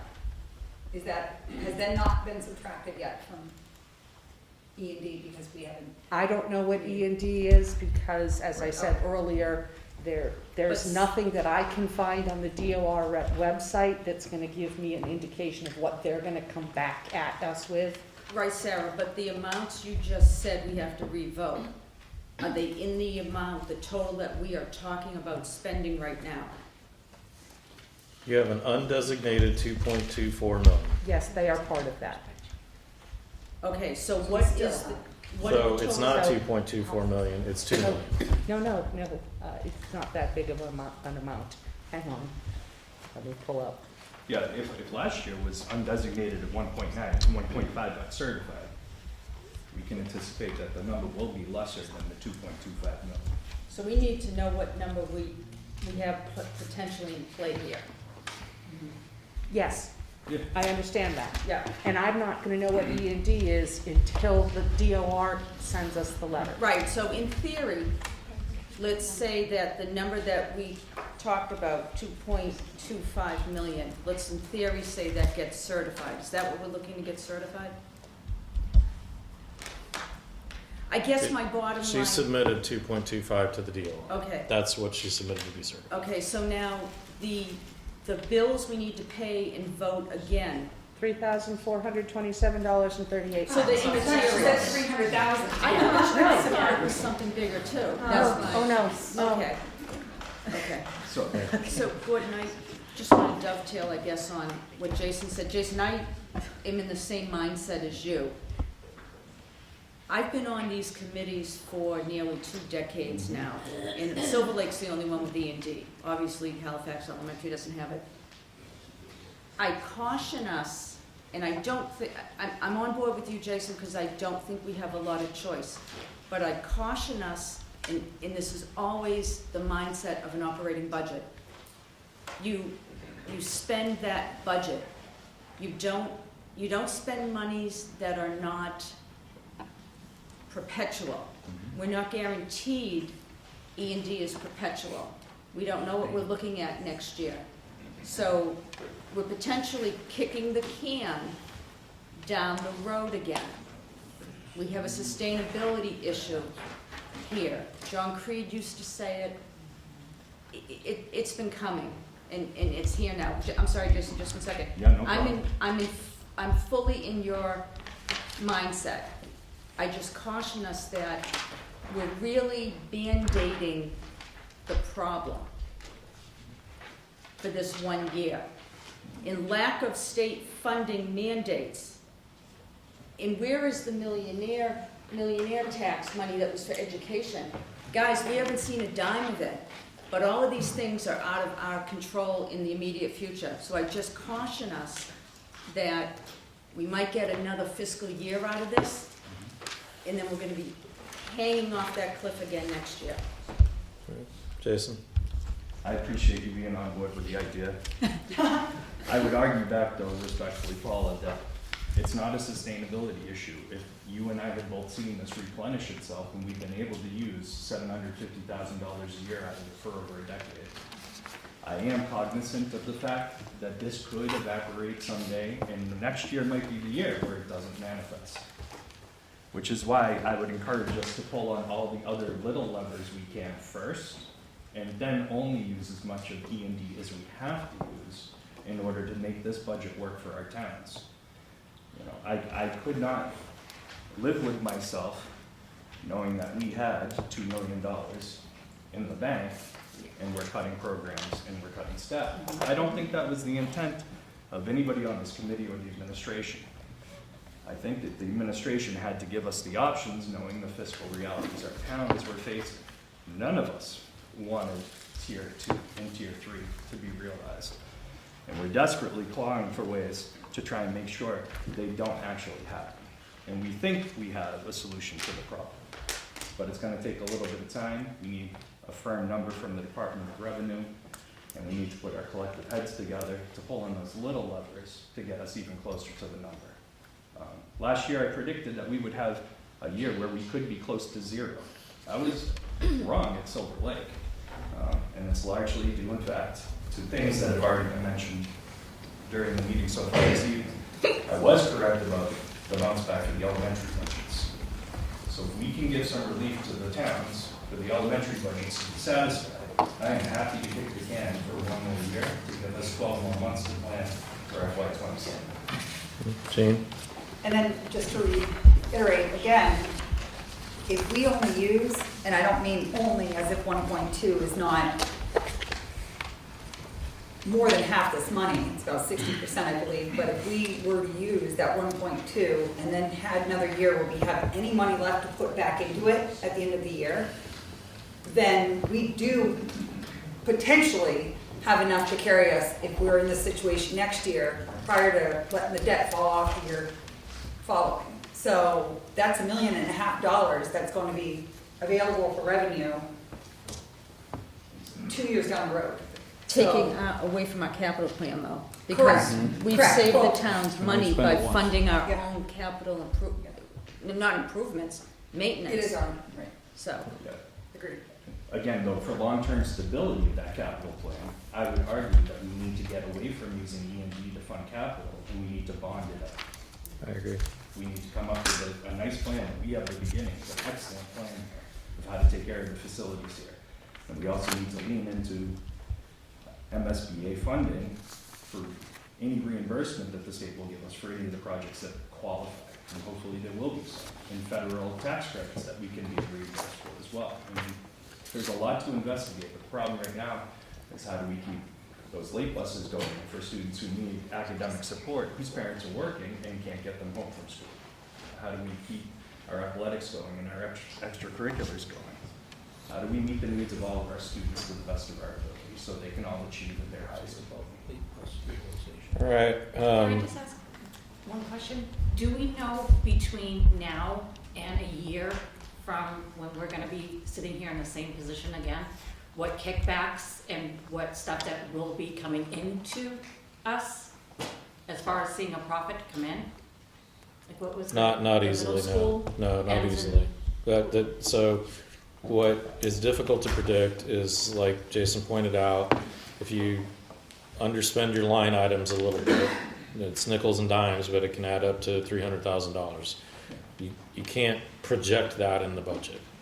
Likewise, something like the net metering that comes from solar has a whole lot to do with the price of energy. And so sometimes it goes up and really favors us, and sometimes it goes down and doesn't favor us as much, but that's hard to predict. And some of what it's just, $2.2 million is 5% of the budget, and it's not budget even. It's 5%, but it is 5% of $40 million, which is a tad more than a rounding error, but not a lot more. So just to sort of address that in a different way, keep in mind that this building, this beautiful new building, is not a new building anymore, and a number of our physical systems are at end of life. So you're asking me to predict what's going to be added in, and I can't predict for you. No, I'm what- asking what, any stuff that's coming back to us as like a profit, revenue that we're gonna see. Right, I understand that, but Rebate, yeah. but on the other side, I also can't predict for you what catastrophic system If a major, failure if a might major happen. AC thing goes, then we Yeah. have to pay. I want to say I'm aware of all of the, Yep. the things that need to be taken care of. So I think that brings up a good point. I think what we're trying to say here is that we need everyone to remember what your decision is, and that we're not promising that systems won't fail, because we can't promise that. And when we go to towns and we present things, we sometimes face opposition as to funding our budget with E&D, and we also face opposition with not anticipating those kinds of failures. And so we need that to be very clear, that we're not pretending to know what's going to fail and when. We know that these are expensive items. We also can't promise you that you're going to get the same revenues next year. Folks are at 8 o'clock, Paula, I'm and sorry. then we gotta, I don't mean to beat a dead horse, but Sarah, you've done a lot of corrections, a lot of fixing things, a lot of reconciliations. Is there any piece of this amount of money that was found from the work that you've done, the good work that you've done, that we know is not going to be repetitive next year? That it's truly 200,000 of this, guys, is not gonna come back to us because I corrected this, I found this, and don't, take it off the top. Just, I need to be 100% perfectly clear that I rely on the district accountant, who is brilliant, and the major portion, if not all, of the E&D work is done by her. All the work that I am doing is, I like to refer to it as expenditure world, our operating budget, the chart of accounts, and how we're going to be spending the operating budget. So, I'm on the outskirts of the work that the accountant is doing that's going into DOR. So I'm not gonna take any credit for that. And then to follow that up, this stuff that's happening is completely unrelated to the chart of accounts and the making it so that our financial system works better for us. So you're saying, to the best of your knowledge, there's nothing in here that is certainly a one-time, non-repetitive? There's nothing there that jumps out at you? Correct. Okay. Sarah, if you would finish up your I have to wake up my computer to see what's next, sorry. Grants, donations, awards. Actually still in the financial report. You had asked about refinancing, or it's called refunding the debt. I had a conversation with our financial advisor, and talked about two different things. One, taking the debt and spreading it out over more years in order to make the amount smaller. That is, I learned, against the law. And then the amount of debt we have left, talked to the advisor about refinancing, or they call it refunding the debt, to get a lower interest rate. We have a fairly advantageous interest rate right now, and that between the costs of refunding the debt. It's just gonna make sense to pay it off. Yeah, it doesn't make sense to Yep. do that at this point in time. Okay. And then I have the financial report for you, and I would like your permission to just go, every single meeting, I go through everything on the report. Sometimes I repeat things month after month, just looking for permission to just run through any changes to save some time tonight. Sure. So on page 7 of the financial report, you can see there's a deficit because I moved nursing to contracted services where it's an appropriate line. On page 8, there's a deficit due to an increase in cost in custodial supplies. And on page 9, same thing with the high school grounds line. There's the building maintenance line for the high school. There's an increase of costs in maintenance supplies, and that is causing a deficit. Page 12 and 13 with the special education costs. There are a lot of moving parts with the special education costs, with transportation, contracted services, and tuitions. Those three things are funded by the 240 grant and the operating budget. So the special ed bookkeeper keeps a separate spreadsheet that she updates prior to each meeting. And I'd like to share with you that at this time, there's an overall surplus in those two accounts, the operating budget and 240 grant for transportation, tuitions, and contracted services. Any questions about that? Moving on, grants, donations, and awards. I have 4 things for you tonight. The Mass Hire South Shore Workforce Board is donating $2,000 to the Credit for Life Connecting Activities.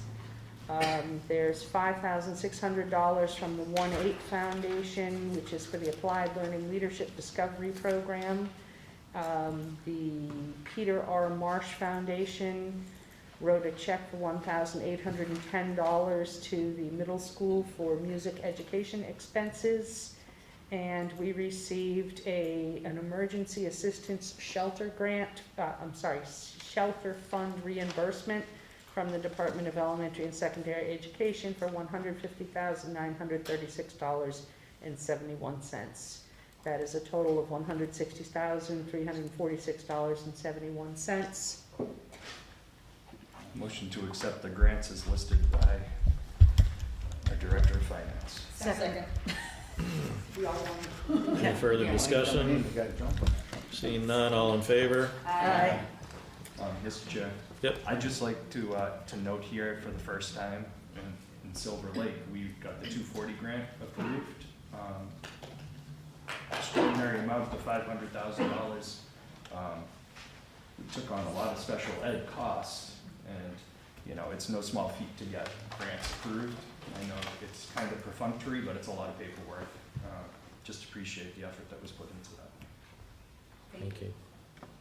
Thank Dr. Panarisi. It was a Herculean effort on all 4 of the 240 grants this year. Really did. But it was worth it. Yeah, that's all. It was tough because of the shifting of the money, so it looked like we weren't spending as much money at certain schools, so there was a lot of, we had to verify the fact that these students went to this school, so their costs went there. That won't happen next year. Thankfully. Nice work. Nice work. The last part of my report, the corrective action plan. In December, I submitted the Silver Lake Regional School District Federal Grants Manual as a part of the remedy for the FY23 corrective action plan, and I'm waiting for a response from DESE. Again, I submitted that by the December 23rd deadline, and I'm going to have to go with what my mother always said, no news is good news. If they had a problem with it, I assume they would have reached out to it, but I'm not quite sure. We've been working with the auditor on the FY24 audit, for which I expect there to be continued findings necessitating another corrective action plan. For this reason, as well as my retirement at the end of FY26, I continue to encourage you to consider additional staff for the business office as requested. Dr. Clifford, if you could try to be as essential and brief as you can. I will. I'll be as essentially brief as I can. Just a few updates. The first one is the literacy needs assessment, which I mentioned at the beginning of the year, is really a look at literacy K through 12. The Hill for Literacy completed that assessment, which was surveys, inventories, and interviews with faculty and staff. They met with the district leadership, literacy leadership team on the 23rd of January. And basically, we're going to be meeting on March 6th to create a district literacy plan. There are 5 different categories of which we will build that plan on with action steps for that plan, and I'll be back to the committee and share that plan once we've done that work on March 6th. The other piece is that the Math Curriculum Steering Committee continues to meet. What is most particular to Silver Lake is the 7th and 8th grade teachers are looking at a math program to implement next year, and we will be back in the spring to talk more about that and present some information about that committee and what they've been doing. And I'm doing entry visits to both the high school and the middle school, which I've completed and done, which have been very informative. And now, that's a record pace. I'm going to turn it over now to Dan and Nicole to talk about the MCAS update. Thanks. Hi everybody, Nicole Afanis, ELA Coordinator, good to see you. In your shared folder you should find the report that provides you some update information that Dan and I are going to share with you.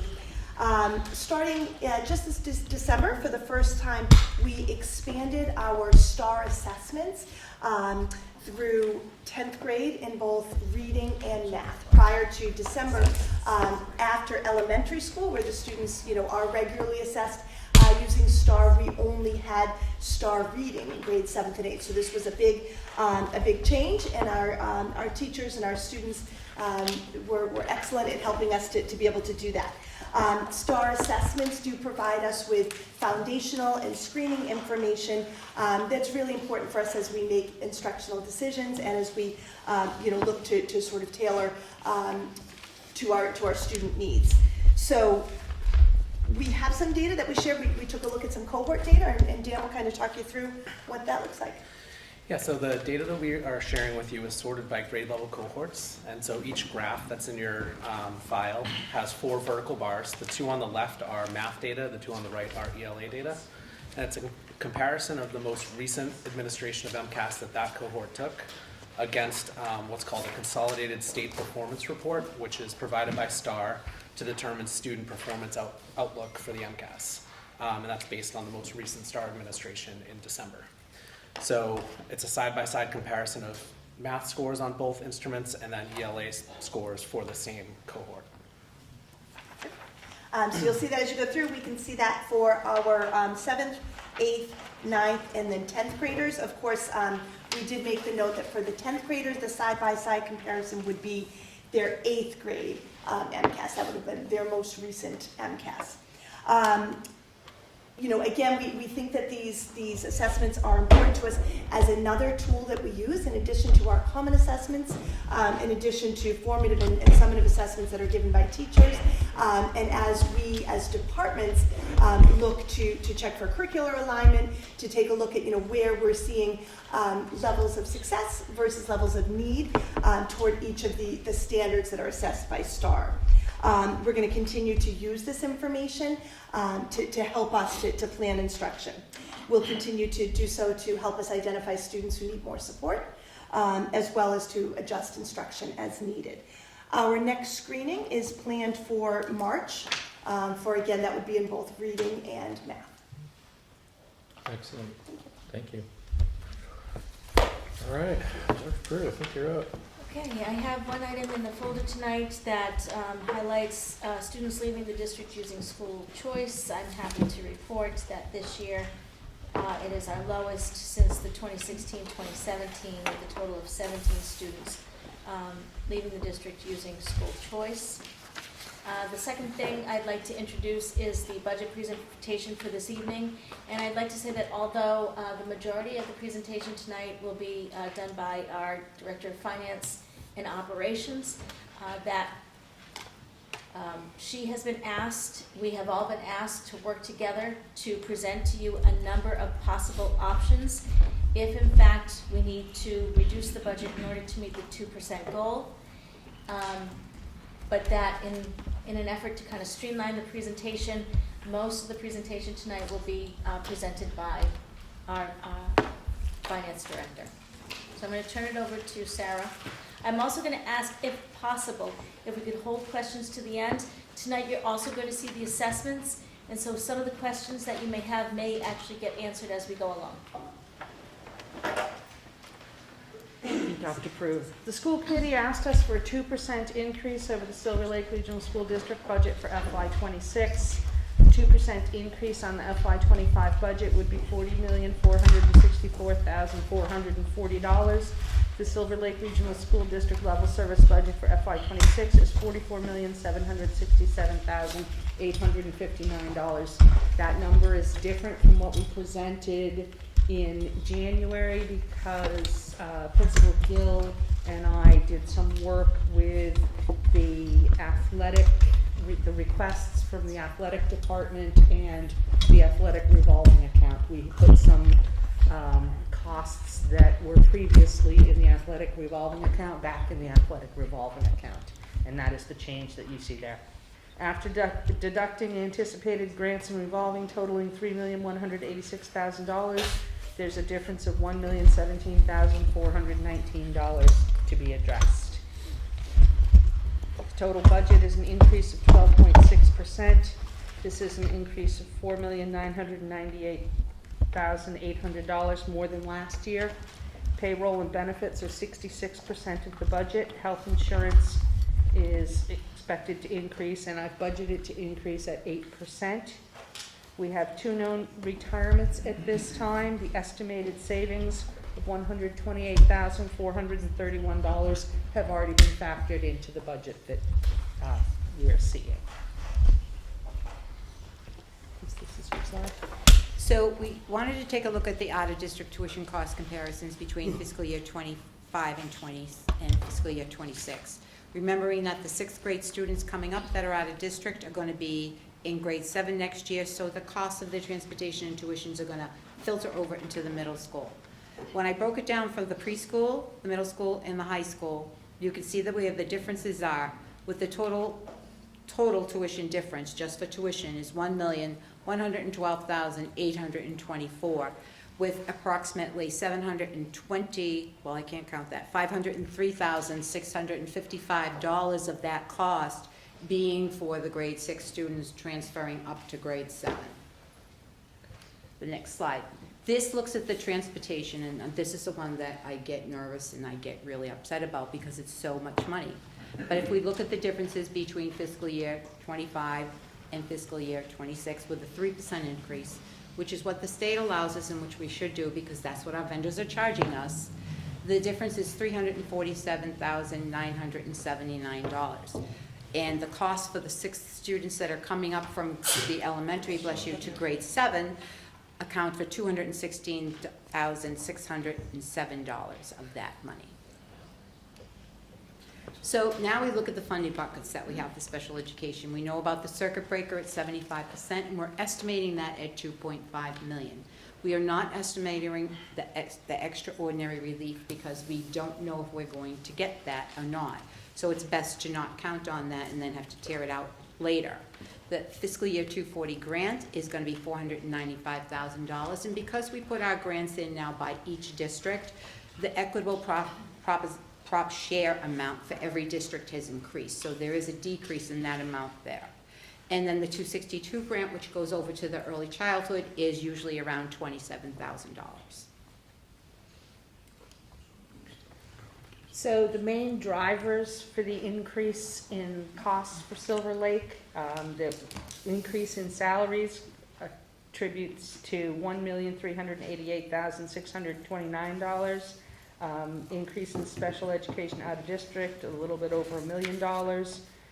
Recall last year that we offset tuitions by $502,000 using the 240 grant. So you're seeing that $502,000 in the increase. We had a $520,647 increase in insurance, a $395,943 increase in transportation costs, and there is an increase in the budget, $153,769, which is the increase in food service supervision. So if you recall last year, you voted to put the food service director into the revolving account. I'm going to request that we move the food service director and her secretary into the revolving account and make that kind of like an until further notice type of thing, so I don't have to keep coming back and asking that each year. Do you need that voted? Right now? No, later if you'd like. So I put together a graphic for the analysis of the increase, so you could see the bright blue piece of the pie. Salary increases 27.1% of the overall increase. Special ed tuition increases 20% of the overall increase. At the yellow piece of the pie, at the bottom, that's that $502,000 that we used last year from the 240 to offset tuition. The increase in insurance is the green piece of the pie, 10.2%. The food service supervision, 3%. That is the little orange piece. Increases in transportation, you can't really tell from the screen, but there's a pale blue, almost turquoise going off to the left.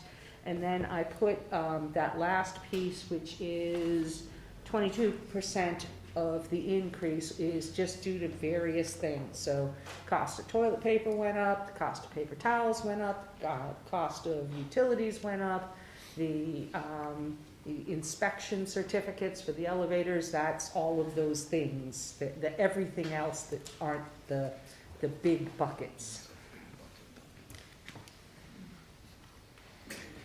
Michaela, would you like to talk about possible revenue? Sure. At our last meeting. These have not been added in, correct? Correct. Okay. Yeah, Go ahead. at our last meeting, I was asked to look at any other potential revenue that we could generate, and so earlier this evening I presented to the SAFER subcommittee some possible sources.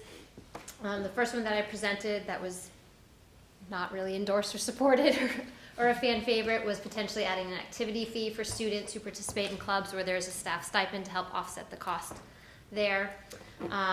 Because so many students participate in multiple clubs, the estimated revenue increase of about $10,000. The three fees that were endorsed by the committee were to increase our athletic and extracurricular fees. So instead of $300, which our students currently pay, or our families, I should say, we would increase that to $400 per student with a $200 surcharge for ice hockey and a $100 surcharge for gymnastics and swimming.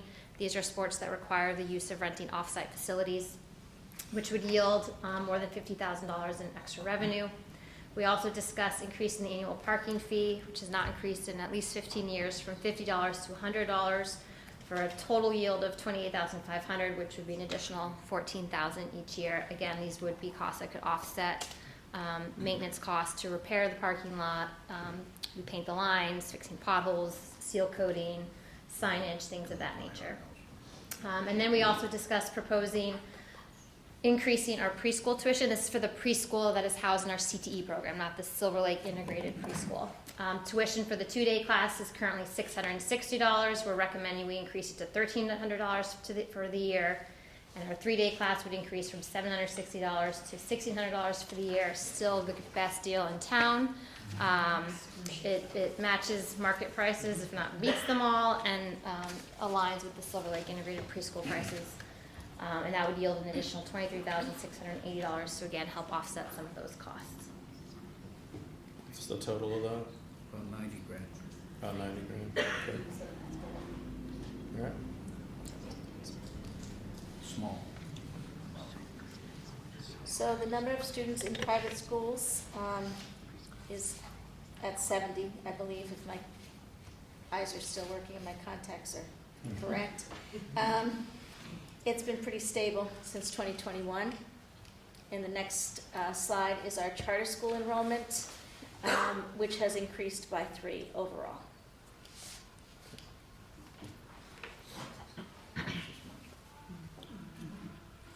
Our next chart is Charter school tuition expenses. charter school tuition expenses there, which are highlighted for you. The estimated costs are listed out there, an increase of 4.9%. Thank you. All right, sorry. I didn't think that was my slide, but I'll do it next year if you want me to. No, sorry, I can't load the pages to see the budget file. Sorry. It's been 5 meetings and 4 nights. Got it. So Silver Lake uses what's called the statutory assessment method. The step 1 of the assessment method is we start with the Silver Lake operating budget. So in order to do this, I used the 2% increase over FY25. So you start with the operating budget, subtract out the costs that are included in Silver Lake's net school spending, so subtract out the transportation and equipment costs, subtract out any revenue, and that gives me a number for a starting point. In step 2 of the assessment method, adding in the minimum contributions for each of the towns, the required local contributions. Step 3 isn't a factor in the assessment process anymore, but it's still in the slide.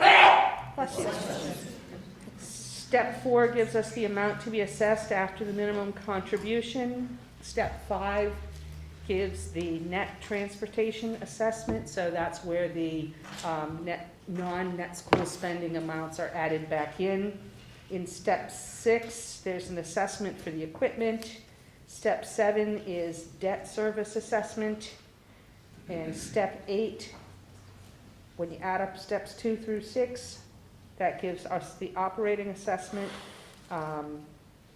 plus step 7 gives us the total operating and capital assessment. So this is the process that I go through in order to do the assessments. At the bottom of this slide are the percentages of the students enrolled in the Silver Lake schools, the pre-K and the middle school and the high school by town. And so those percentages, the October 1 enrollments are what the assessment percentages are based on. Our revenue sources for FY26, you can see that the bulk of what we get on the right-hand side is state aid. That is state aid less the transportation reimbursement. On the left-hand side, those are our local receipts, and this is broken down a little bit better on this slide here. So our local receipts, the Pembroke insurance reimbursements, Silver Lake pays for and is reimbursed by the town of Pembroke for insurance to retirees from Silver Lake that are the responsibility of responsibility of Pembroke after the split. That number goes down every year and will continue to go down. The next local receipt, the orange part of the graph there, is the estimated preschool tuition. That is the model peers for the Silver Lake integrated preschool. If you compare this slide to last year's slide, that orange piece of the pie last year was bigger, and it was CTE tuitions and estimated preschool tuitions. There will be no CTE tuitions for next year. local receipts, power purchase agreement is in there under revenue, our preliminary shared costs. The big blue piece of the pie there on the right is our net state aid less the transportation. And then the assessments, the big green portion is the bulk of our revenue for the year.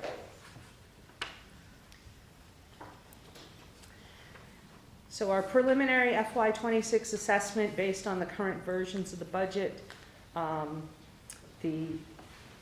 so taking into consideration the four factors, the budget, the revenue, the Chapter 70 funding, the minimum contribution by town, the preliminary DOR revenue cherry sheet based on the governor's budget calls for net state aid, which is education aid plus offset receipts less estimated charges of $10,087,426, which is an increase of $17,748 from FY 2025. And I have to admit, when I saw that number, when I saw the cherry sheet, and I did the math out, I was a bit underwhelmed with that. Feel free to contact your state legislator. So, for example, Halifax increase was $129,853 over last year. Kingston's $578,536, and Plimpton's $58,841.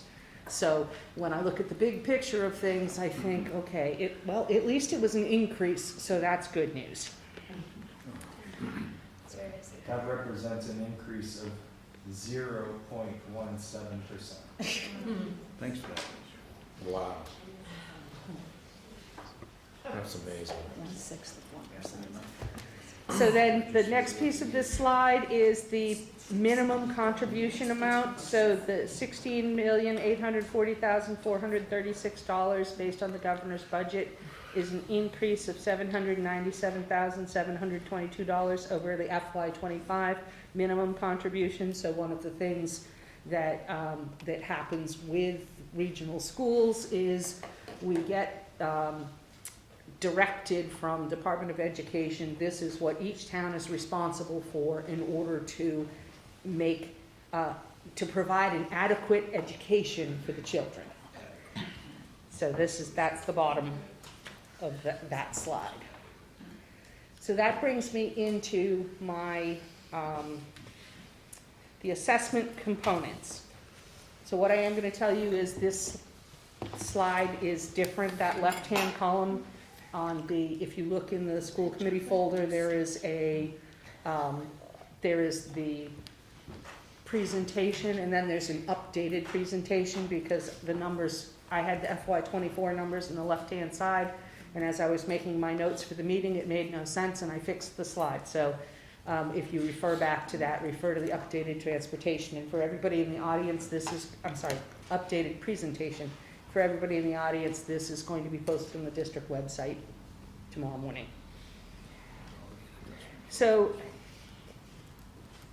the assessment process starts with the operating budget. So if I go down the FY26 column, using the 2% increase, the operating budget for Silver Lake for FY26 would be $40,564,340. And that is a 2% change over FY25. The insurance reimbursement, that's the revenue for the Pembroke retirees. Again, that number's going down. It would be $76,800 or a 9.6% increase. The capital budget, $1,364,660.06. Again, this number is going to go down because this is paying off the debt and it gets smaller and smaller over time. State aid, $9,291,700, a 1.9% increase.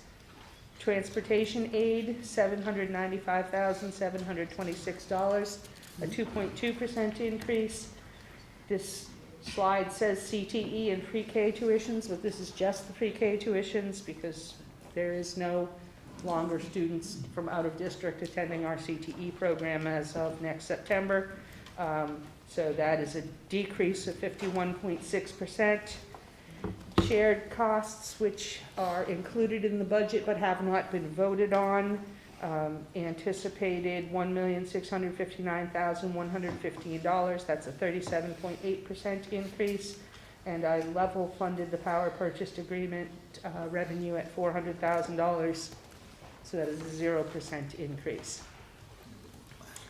So based on a 2% increase for Silver Lake, that puts the Halifax operating assessment at $8,610,322.50, which is a 5.9% increase. The Kingston operating assessment at $16,433,453.38, a 3.4% increase. Plimpton's operating assessment, $3,172,223.11, which is a 0.8% increase. The exempt capital, this is the debt for the middle school and the high school. For FY26, Halifax's responsibility would be $444,423.19. That's an 8.4% decrease. Kingston's $783,936.08, a 7.7% decrease. Plimpton, $136,300.79, which is a 13.8% decrease. So the total assessment for each town for FY26, Halifax would be $9,054,745.69. That is a 5.1% increase. Kingston, $17,217,389.46, which is a 2.8% increase. Plimpton, $3,308,523.91. That is a 0.1% increase. The next slide, these are the FY26 town operating budgets. I highlighted in yellow what the current operating budgets are. On Monday night, the Halifax Elementary School voted a budget of $8,247,111. That's an 18.4% increase over the previous year. On February 3rd, the Kingston School Committee voted a budget of $15,596,804. That is a 7.1% increase over the previous year. Plimpton has not yet voted their budget for this year. What was presented in the preliminary budget was $4,652,053. That is a 17% increase over last year.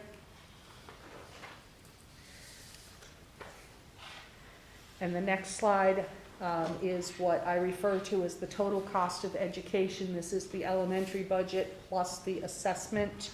So Halifax total cost of education for next year, keeping in mind what was voted by the school committee and what is the assessments based on a 2% Silver Lake budget.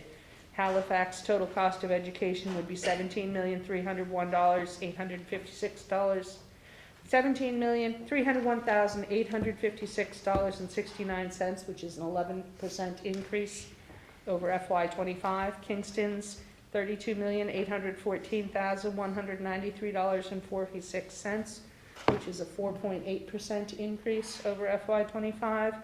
And Plimpton's total cost of education would be $7,960,576.91, a 9.4% increase over FY25.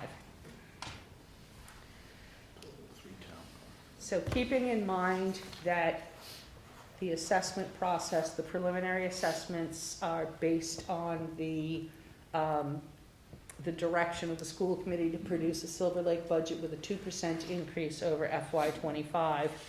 The administrative team met many times, and what I'm going to do is go through with you the tiered cuts. So the tier 1 cuts, keep in mind that we have a reduction of a $1.02 million goal in order to meet that 2% threshold that we were asked for. So the tier one cuts, these are cuts that have already been made and are in the line item budget that's in your folder tonight. Point of order. Just to clarify that, sorry. If tier one's already been included, Yes. if we accept tier one, that will not move the 1.02 million, or will it? The 1.02 million is on top of the tier one, which already happened in December. Thank you. So the tier one cuts that have already been made were $150,792. They were a reduction in the technology budget, the curriculum budget, eliminating equipment, new equipment, reducing supply budgets, and reducing subscriptions. Just another point of order. The two retirees, the attrition is $128,000 if we don't replace those positions. Is that already part of the figure, or does that come off of the $1.2 million if we accept it? The retirees were already figured into the budget. That's part, so there was a reduction in the Silver Lake budget between the preliminary budget and what I'm showing you tonight. Part of that reduction was the work that Principal Gill and I did with the athletics expenses, and part of that work was us happily finding some retirees. Thank you. These are the tier two, I'm sorry, I didn't click. These are the tier two cuts that were presented to you on January 9th. We've made changes to these tier two cuts, and so what I'm going to be presenting to you in these next few slides are some options. So if you recall, in the tier two cuts from January, there was elimination of athletics and extracurricular activities, and that was a significant cost savings for the district. And what we have put together is some options: one, eliminating the extracurricular activities, and one, retaining the extracurricular activities. So if you consider this to be option one, which is eliminating the extracurricular activities, in option one, tier two would cut $715,375 from the budget. That would eliminate late buses, safety supervision, data coaches, the food service supervision, athletic stipends, freshman athletic stipends, extracurricular stipends, middle school athletic stipends, middle school extracurricular, and the athletic trainer. If those cuts were made in tier two in order to reach the 2% threshold, then at the tier three, the cuts would be one SLEA position, one SLAA position, 5 paraprofessionals, and 3 support staff. Option two that we're presenting to you tonight maintains the extracurricular programming. Tier two would be a $151,655 cut. That would be the late buses, the safety supervision, the data coaches, and moving the food service supervision. In order to maintain the extracurricular programs, the tier three cuts would total $860,000. That would be 7 SLEA positions, 1 SLAA position, 4 paraprofessionals, and 4 support staff. So, in a summary, cutting the extracurricular programs at tier two means your tier three would be these reductions here: 1 SLEA position, 1 SLAA, 3 paraprofessionals, and 2 support staff. The decision to keep the extracurricular and athletics would mean an additional 6 SLEA positions would be cut, an additional paraprofessional, and an additional 2 support staff. The last slide is a proposed motion to vote the budget. So at this point, it would be appropriate for discussion, and we will adjust the last slide as needed. Jason. I have several. Do you know how much the total cost for the high school sped program would be, just the high school sped program? Just the high school. From which, It was 319. The 319, yeah. So we said 319 for that additional investment? Right. Yeah, that was 319. Sarah, I saw a number for the 2 business office personnel numbers. Do you recall a round number of what that is? And I know those would be shared cost positions, but. $250,000. Thank you very much. And that would be the total, not just Silver Lake share?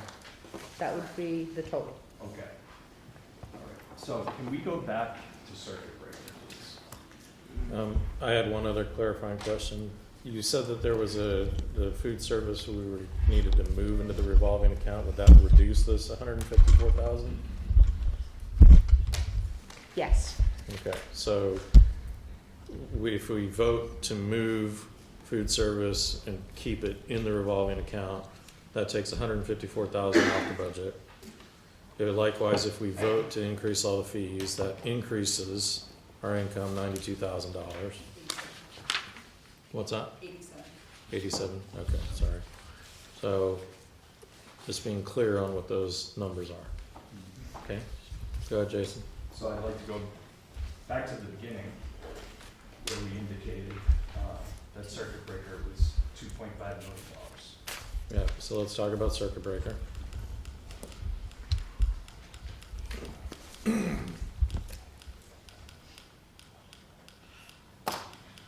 Sorry, guys. But, oops, I just saw. This one? I was fervently clicking. So I'm sure you can anticipate my question, but at our meeting on January 9th, in that slideshow, we indicated $2.5 million for circuit breaker. That was prior to House 1 coming out. We've never been so aggressive in Silver Lake prior, and I don't know if we were this year, and assuming 75% way back on the 9th of January. So when I see 2.5 now that we know it is 75%, I really want to understand, did we anticipate 75% for Silver Lake for circuit breaker way back on 1/9? Or are we not realizing $500,000 from the 62% assumption to 75%?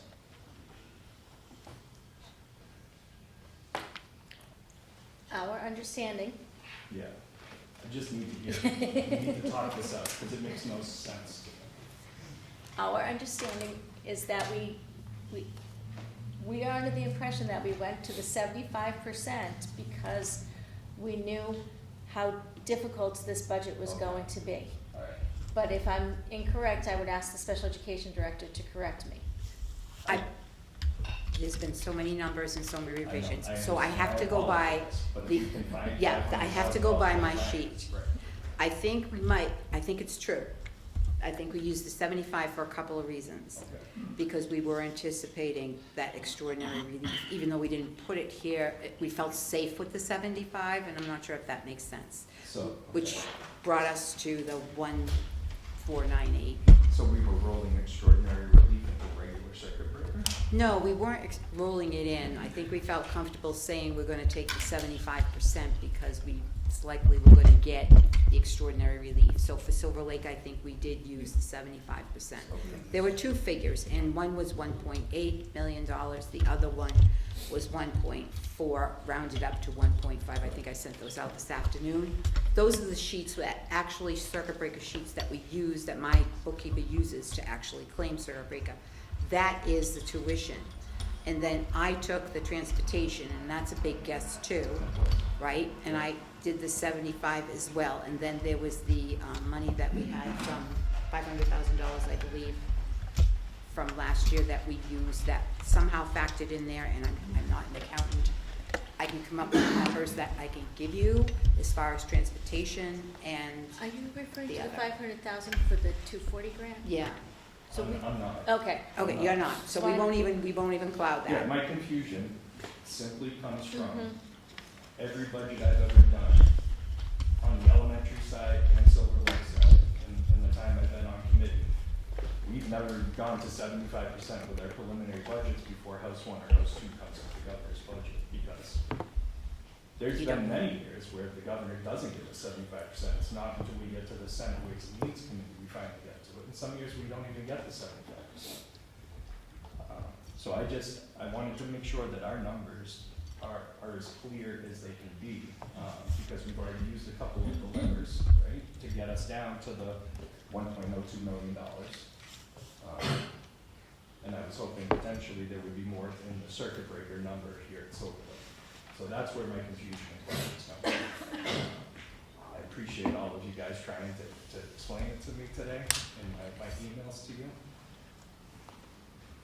It's disappointing. I'm sure you guys would be thrilled if it was another $500,000. All right, thank you. Other questions or thoughts, folks?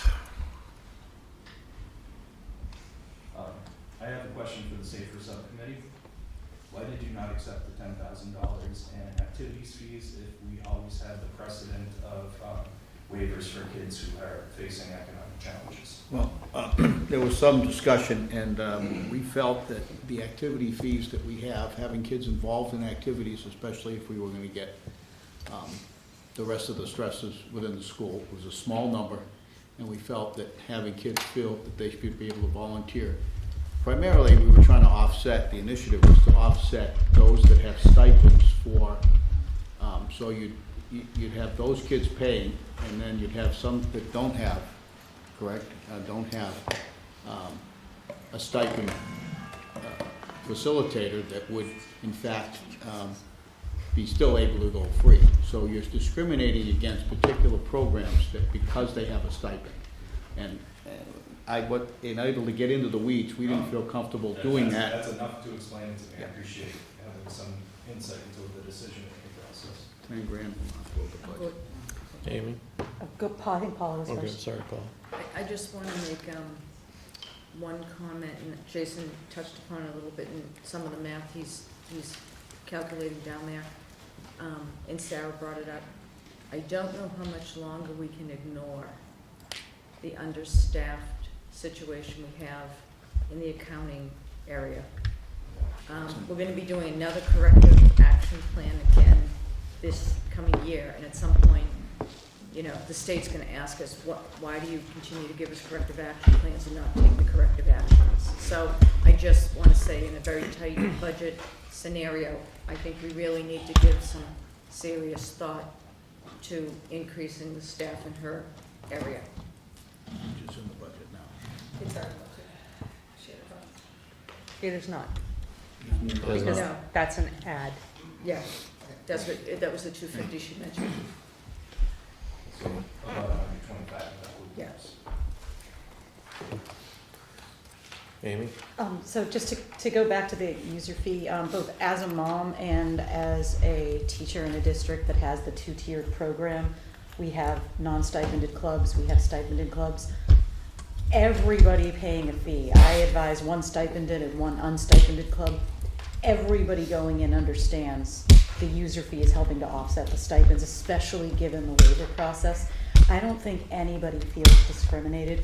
We also have, and then this goes into negotiations, we have a protocol where if there's a club that's been meeting regularly for a number of years and keeping good records, it can become a stipended club. And likewise, if there's a club that's in the list of stipended clubs that nobody ever shows up for, they can take that one out. So I don't think that that's necessarily a reason to take that potential source of revenue off the table. I know 10,000 is a drop in the bucket with what we're looking at, but we've been tasked with outside the box, every little bit helps, and that's more than a little bit, I think. So just wanted to say that.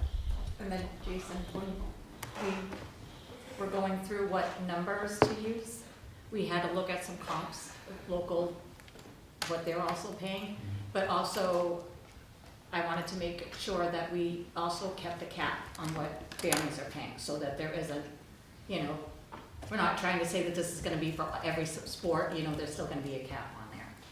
And I respect the decision of the subcommittee. I just wanted to understand. the Yeah. process. Right. Cool. And to that note, we wanted to bring it to the full committee for consideration. We just don't have a recommendation one way or the other. Yeah. Thank you. So if somebody wanted to vote it now, go ahead. Mark, what was the SAFER Committee's recommendation for capital plan this year? We had insufficient information to make that because we got our comprehensive study back late because we Okay, had, that's right, we talked about this, so. and we and sent that's- it out late, we didn't ask Right. for it. And so we had said 500 to 750, someone in there is, I don't know if you want to do it. Jason? Mr. Chair, we considered adding a Silver Lake meeting after the joint meeting the Tuesday after vacation, so maybe some extra data could have fallen into place and we don't have to spin our wheels this evening too much. Yes, I think it would probably be a pretty good idea to give the group here some directionality of where we're going. Okay. I would say that we don't want to take any of tier 2 or tier 3 options. I would be in favor of taking all of the user fees increases, but would defer to the Speak up. safer committee. I don't want to take any of the tier 2 or tier 3. Correct. Right? I am open to taking all of the user fee increases. Okay. I'd like to see if E&D can be certified so we can have a firmer number to work from. And then we could potentially consider how aggressive we want to be with the school business office, the SRO, and the special ed program here at the high school. Trying to keep that number that we saw as the assessment no higher and potentially even bringing it lower if possible. Jean? I actually sat in on the SAFER meeting tonight because I wanted to understand how the fees were going to be presented. And I have heard quite a bit that, you know, the $300 that Silver Lake charges is quite a bit lower than some of our surrounding towns. And one of the things that I proposed to Principal Gill and the new athletic director, Mr. Swanson, was that we look at all the options to perhaps make our athletics a self-sustaining program. Unfortunately, I think even just the simple math would show that that would be substantially more expensive on our families than what is currently being offered. Even with the $400 increase, I mean, that's, again, only $50,000 more in revenue, but I think there is still some room that if we are in a similar situation next year, that we consider, I know for Hingham just was recently quoted in the newspaper, they've gone up to $750 for a first sport, if it's football or hockey, and then $200 each subsequent sport. So perhaps surcharging, but I mean, simple math, that could be potentially $1,150, where right now we charge $300 for a student to participate in 3 sports. And speaking as a parent, that's going to have 3 children in Silver Lake next year. That's going to be a huge, increase for my family. But I think that looking at a way to offset the costs as opposed to cutting them is what we need to do to sustain these programs. We just heard from all of our students tonight that benefit from both the extracurriculars, the drama, as well as our sports programs. And in my opinion, cutting those is absolutely going to be a detriment to our high school. And I would be opposed to any of the extracurriculars or activities cuts from Tier 2. And being that, I think, to move the meeting along, we do have a potential, not revenue source, but a potential source to help us get through this year. I think that we need to talk about what we want to do, with the shared cost meeting and stuff that's coming up on the 25th, and then we can have some firm numbers to send to the towns. I'm trying to make sense of it for Kingston, but I know that there's, our Halifax representatives as well as our Plimpton that all want to know what this means for their towns in terms of potential overrides and what the burden on taxpayers. Yeah, I think we might need to give our towns like a provisional number, so to speak, that we have agreed on and possibly voted on. So what Jason is proposing, Jason, do you want to explain what you're proposing? In the simplest way I can.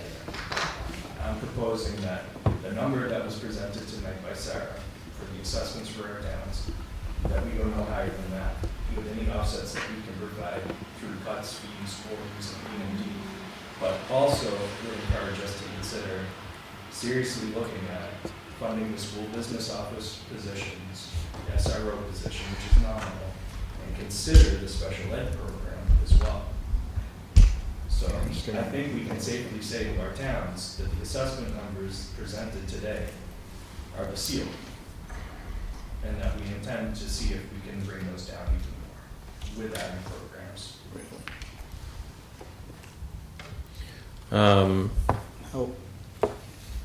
So we're saying that's the ceiling.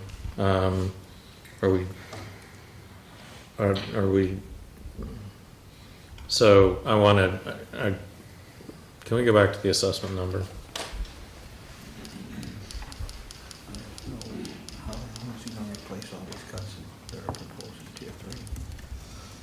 Do you want the assessment number or the total cost of education? Assessment number. All right, so right now, this is a 3.2% increase. Are we talking about applying, so we're talking about applying fees toward it, we're talking about moving out a position into shared cost services. Are we talking about applying an E&D toward it as income? Yeah. We have Okay. Close to $1 million at this point. Okay, so, so in which case, we would not be sending a 3.2% increase, we would be sending a what? Well, that depends if we add back any programs or not. Remember, Sarah already has this calculated as if we got rid of the $1 million. Right. So us using $1 million in E&D just gets us here. I gotcha. Okay? Okay, Then if we use the levers of the fees, that's another 100,000, Yeah. right? And then we see what the certified fee is. And There's a then big the- difference if it's 2.2, mandatory, where we have to send back anything over 5, and then we can engage more than if we want. If it comes back at like 1.8 or It's- 1.7. It's not likely that E&D Right. is gonna ask to be sent back because the 5%, remember that the Silver Lake budget increased due to the restructuring last year. So 5% is more now. We have to be over $1 million, right? No, $2 million, right? And we still have to vote to move the revolving, that's 153,000. okay. So what I want to make clear to the audience is what we are prepared to say to the towns as a committee is that we will not be adopting the cuts to extracurriculars nor the cuts to headcount. We will, of course, the tier 1 cuts have already been made, we'll live with those. We will not adopt the other cuts. The difference, the $1 million difference that would get us to this number here will come in a presently undetermined mix of E&D, possibly adding back this and that, possibly increasing fees, etc. So what we're prepared to direct our towns is this will be the number without the reductions that had been proposed. Have I got that accurately? Paula? With the footnote that E&D comes back certified in the number Right. that we sent. Yes, we have to give, I mean, we've got several things that will still need to be voted, including the shared costs, including, we can go ahead and vote the transfer of the food services Yeah. tonight, but we could also hold off on the fee discussion until we know for sure what the certified E&D is. Is everybody clear on that? Yes. SLEA, are you clear on that? Okay.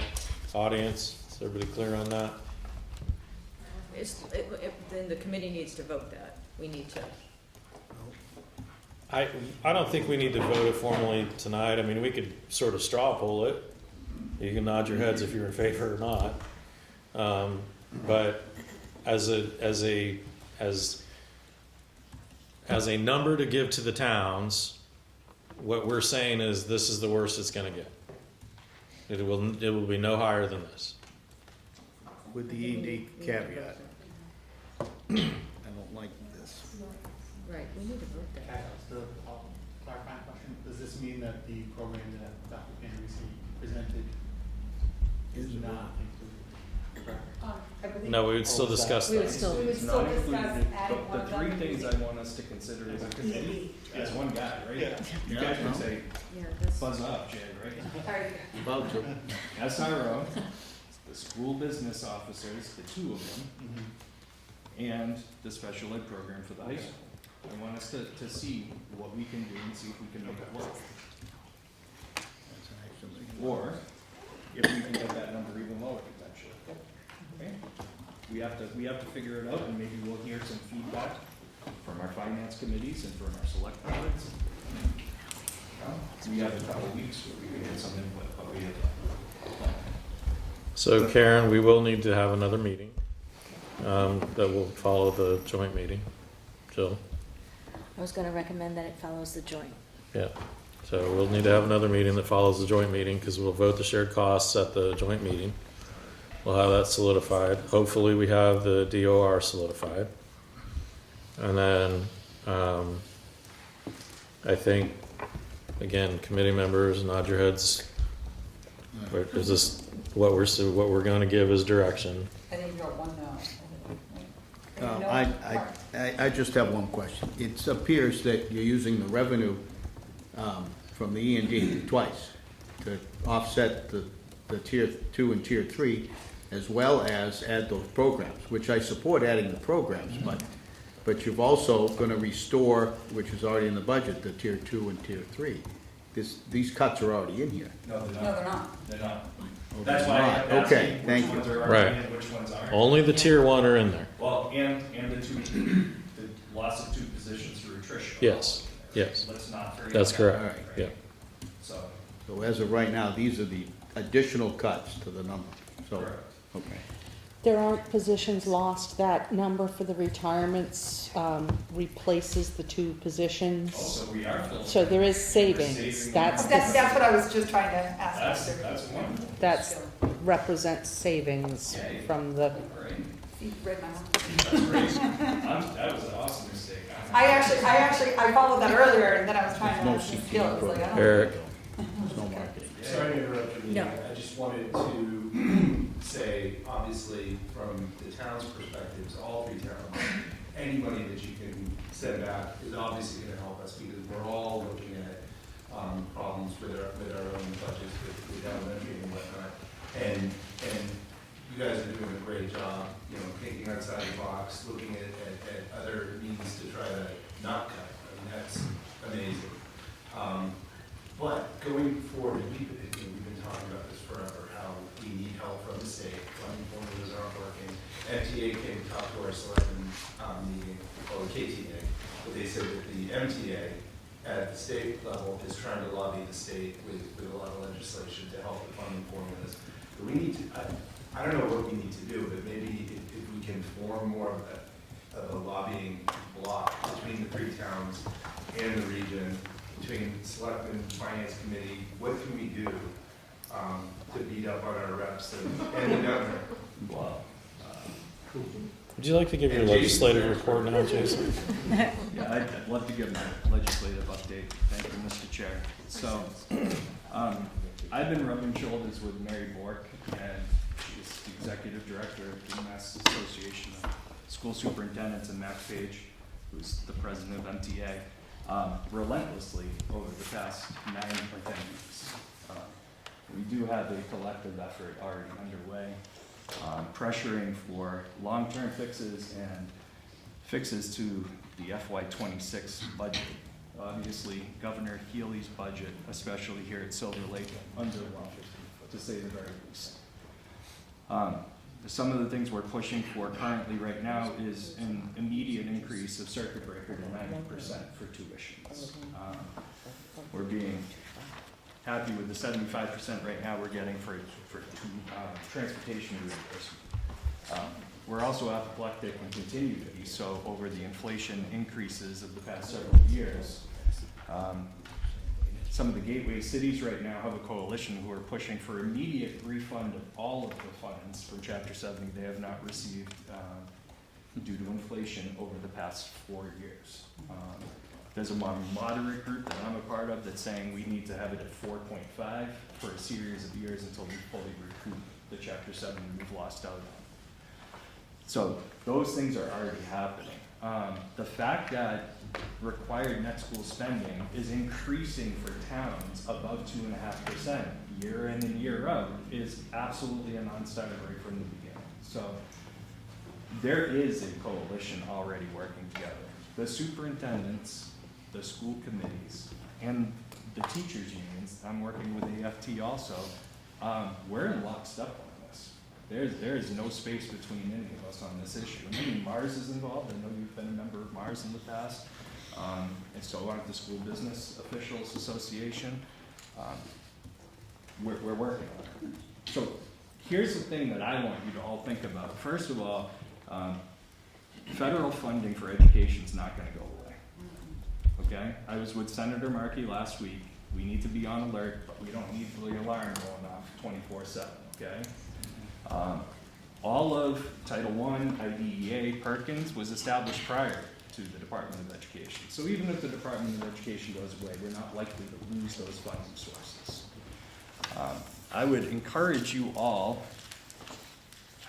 to work on the following. It's the Keep Our Promise to Americans' Children and Teachers PACT Act. This is federal legislation, and this would bring Title I and IDEA to full funding at the federal level. The Title I is currently funded at 50% of its statutory requirement. So we were just talking about Title I here tonight. I have the numbers in case anybody wants to see it. I believe Silver Lake is somewhere around $170,000 in Title I. We could see $340,000 from Title I if the federal government would fully fund it. IDEA is basically the federal version of circuit breaker. The federal government's supposed to give us 40% of extraordinary costs to educate our children with special needs. It's not just a legal thing, it's a moral thing, right? To take care of our most vulnerable students. IDEA currently is only providing 12% reimbursement. 12. Right? And we just congratulated our administrative team for putting together the tireless piles and mountains of paperwork to get the $500,000. Well, multiply that times 4. That's what we should be getting from the federal government. So again, that's the Keep Our Promise to America's Children and Teachers PACT Act. It would fully fund both of those over the course of a 10-year rollout, and then make it statutory, obligatory for Congress and the Senate to fully fund it year in and year out. We have a lot of work to do. I will tell you right now that our legislators are part of the team. They're not part of the program. I work with Chris Jean and Kathy Lenatra incessantly, sitting down with Dylan Fernandez on Saturday morning. I've already been with his staff. He's a newly elected state senator, but he's been in the game for a few years. He's leaning into right now, I don't know if you know this, we lost our rural aid at Silver Lake this year, right? Which was about $157,000, which is kind of ironic because we got about $157,000 for our shelter kids, right? Dylan's going to put caveat into that language that our October 1 enrollment, we can't be penalized for any temporary sheltered students that we have in district against our rural aid, right? So we are doing all these little things. It doesn't hurt to hear from constituents. If you want to raise your voice with me, feel free. I have a list of bills that I've had filed for us that will continue to push on this and move the needle in the right direction. And I'm happy to work with anybody who's willing to work with me. So I appreciate you bringing that up. The news from the state is not awesome, and that's where we really need to apply all this pressure right now. And there's a significant chance we could see some movement between House 1 and the Senate and the House versions of the budget. Another area where we could see some relief, especially Halifax. And I'm always thinking of my friends in Halifax because I know how difficult budgets are there. Thank you. You're welcome, sir. The governor put a $60 per pupil minimum increment this year. Last year we got it all the way up to $104. And we were asking her to keep the floor at about $100. So we're really disappointed to see it go down to $60. We're pushing with a coalition of education entities to get it to $150 for this fiscal year. right? So that would be an improvement of $90 per student for you at Halifax Elementary, KES, KAIS, Dennett, here at Silver Lake. We're pushing, and the revenues have been starting to show some improvement at the state level, but we don't have consistency enough to really lean into it. And I know somebody brought up the fair share dollars tonight.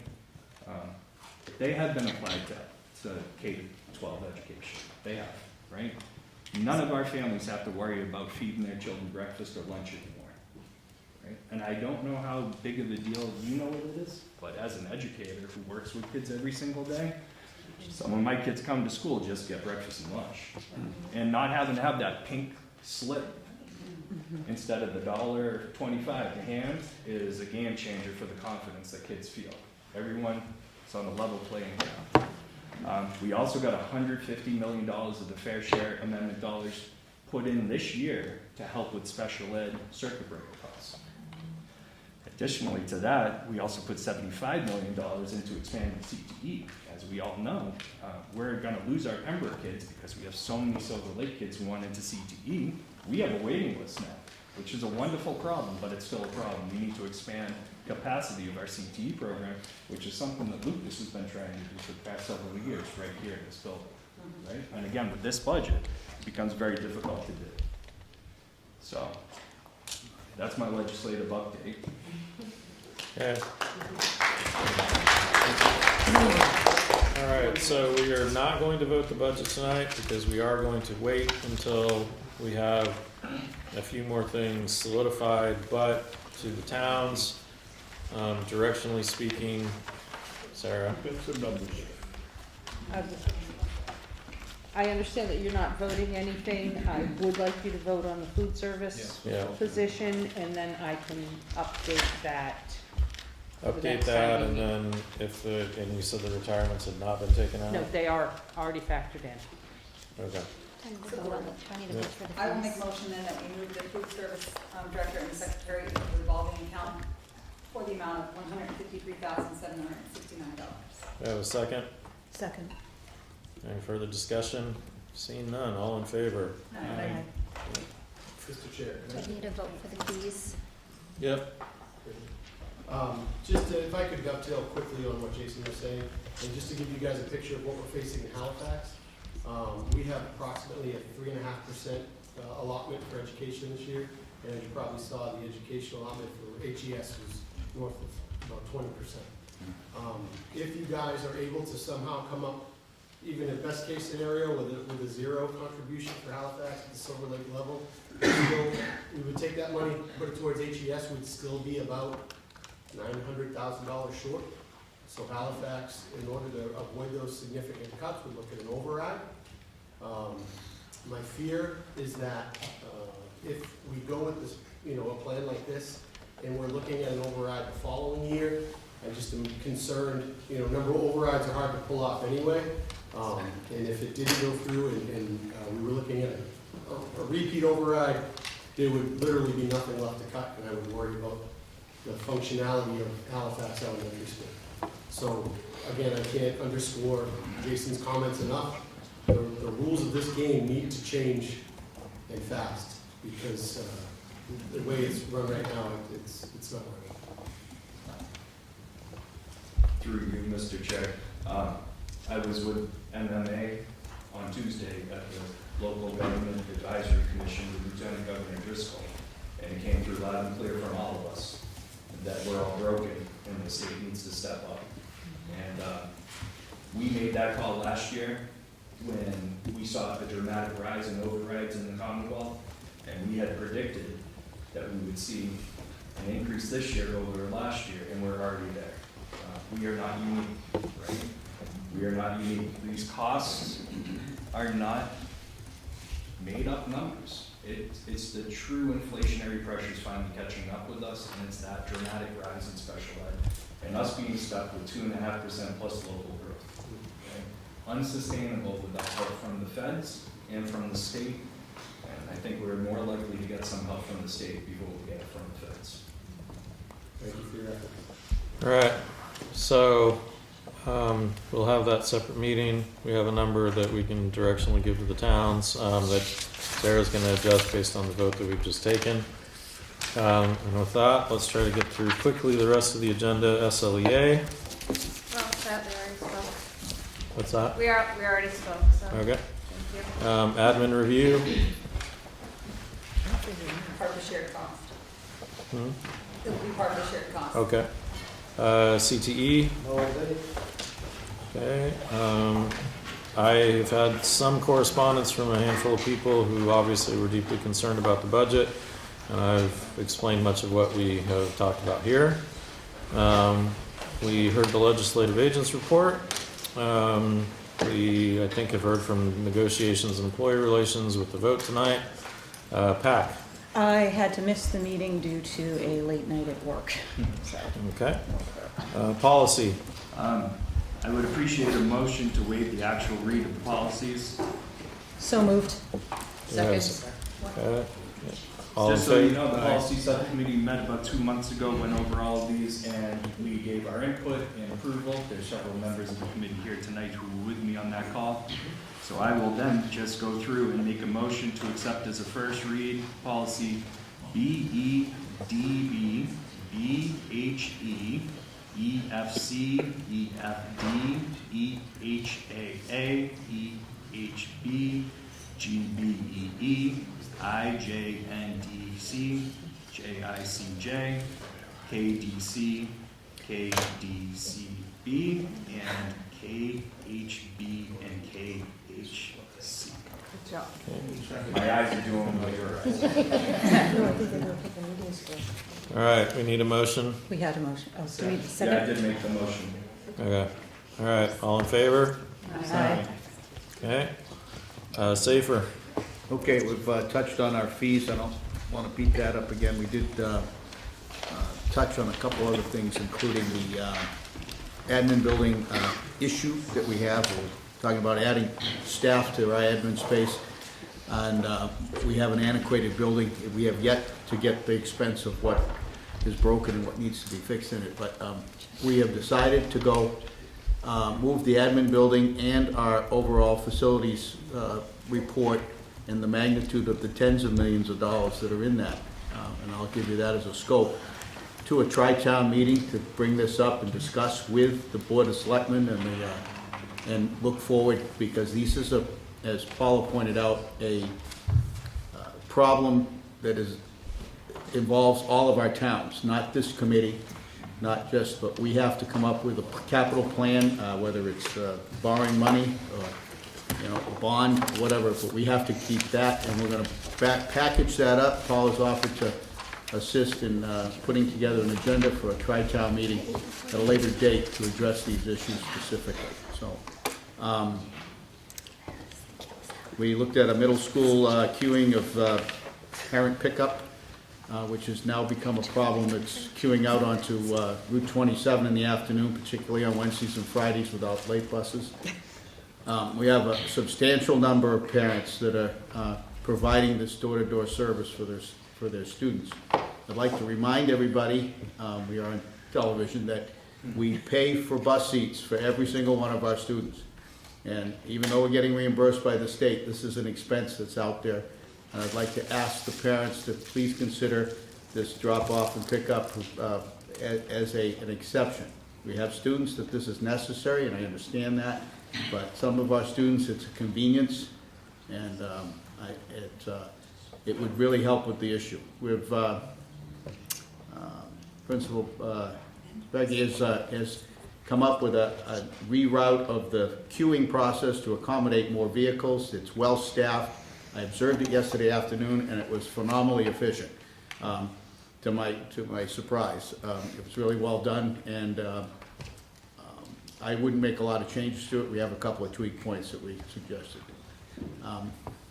Other than that, what else would we look at? Anything else I can think of? Do we need to Okay. vote on the fees, Mark? The fees? We're not gonna vote on the fees yet, because we're gonna include that in finalizing the overall budget. vote. Did you want to vote? But Yeah, so all but the activity fees, and, you know, we wanted to bring that to the full committee. I don't think anybody was animate, we just didn't have the research necessary to really. And do you want an estimate if it's all students who participate in the club, as Amy suggested, not just the ones that have a stipend? Sure. Yeah, if we want to go that detailed, but Yep. I don't think it's going to change my vote one way or the other. I've been I'll swayed. get the information. Right. There's enough fee though. You want anything else? Let's do it. Building utilization, The daycare we in, what's that? building Building utilization. use forms. Oh, yes, we did. So And we've changed some of the use fees to make sure that our janitorial fees and everything down to the toilet paper is covered in the fees, to our best estimate, because it does. If we use our facilities and we rent these out, there's a lot of associated costs and, that are associated, you know, with that. That said, our custodial force, I'd like to personally thank them because this school is in great shape, even though some of the numbers and some of the stuff you're gonna see when we get to that report don't indicate that. It is still in much better shape than a lot of schools that are 20 years old. Thank you, that's all I got. Treasurer? All right. That's not all I got.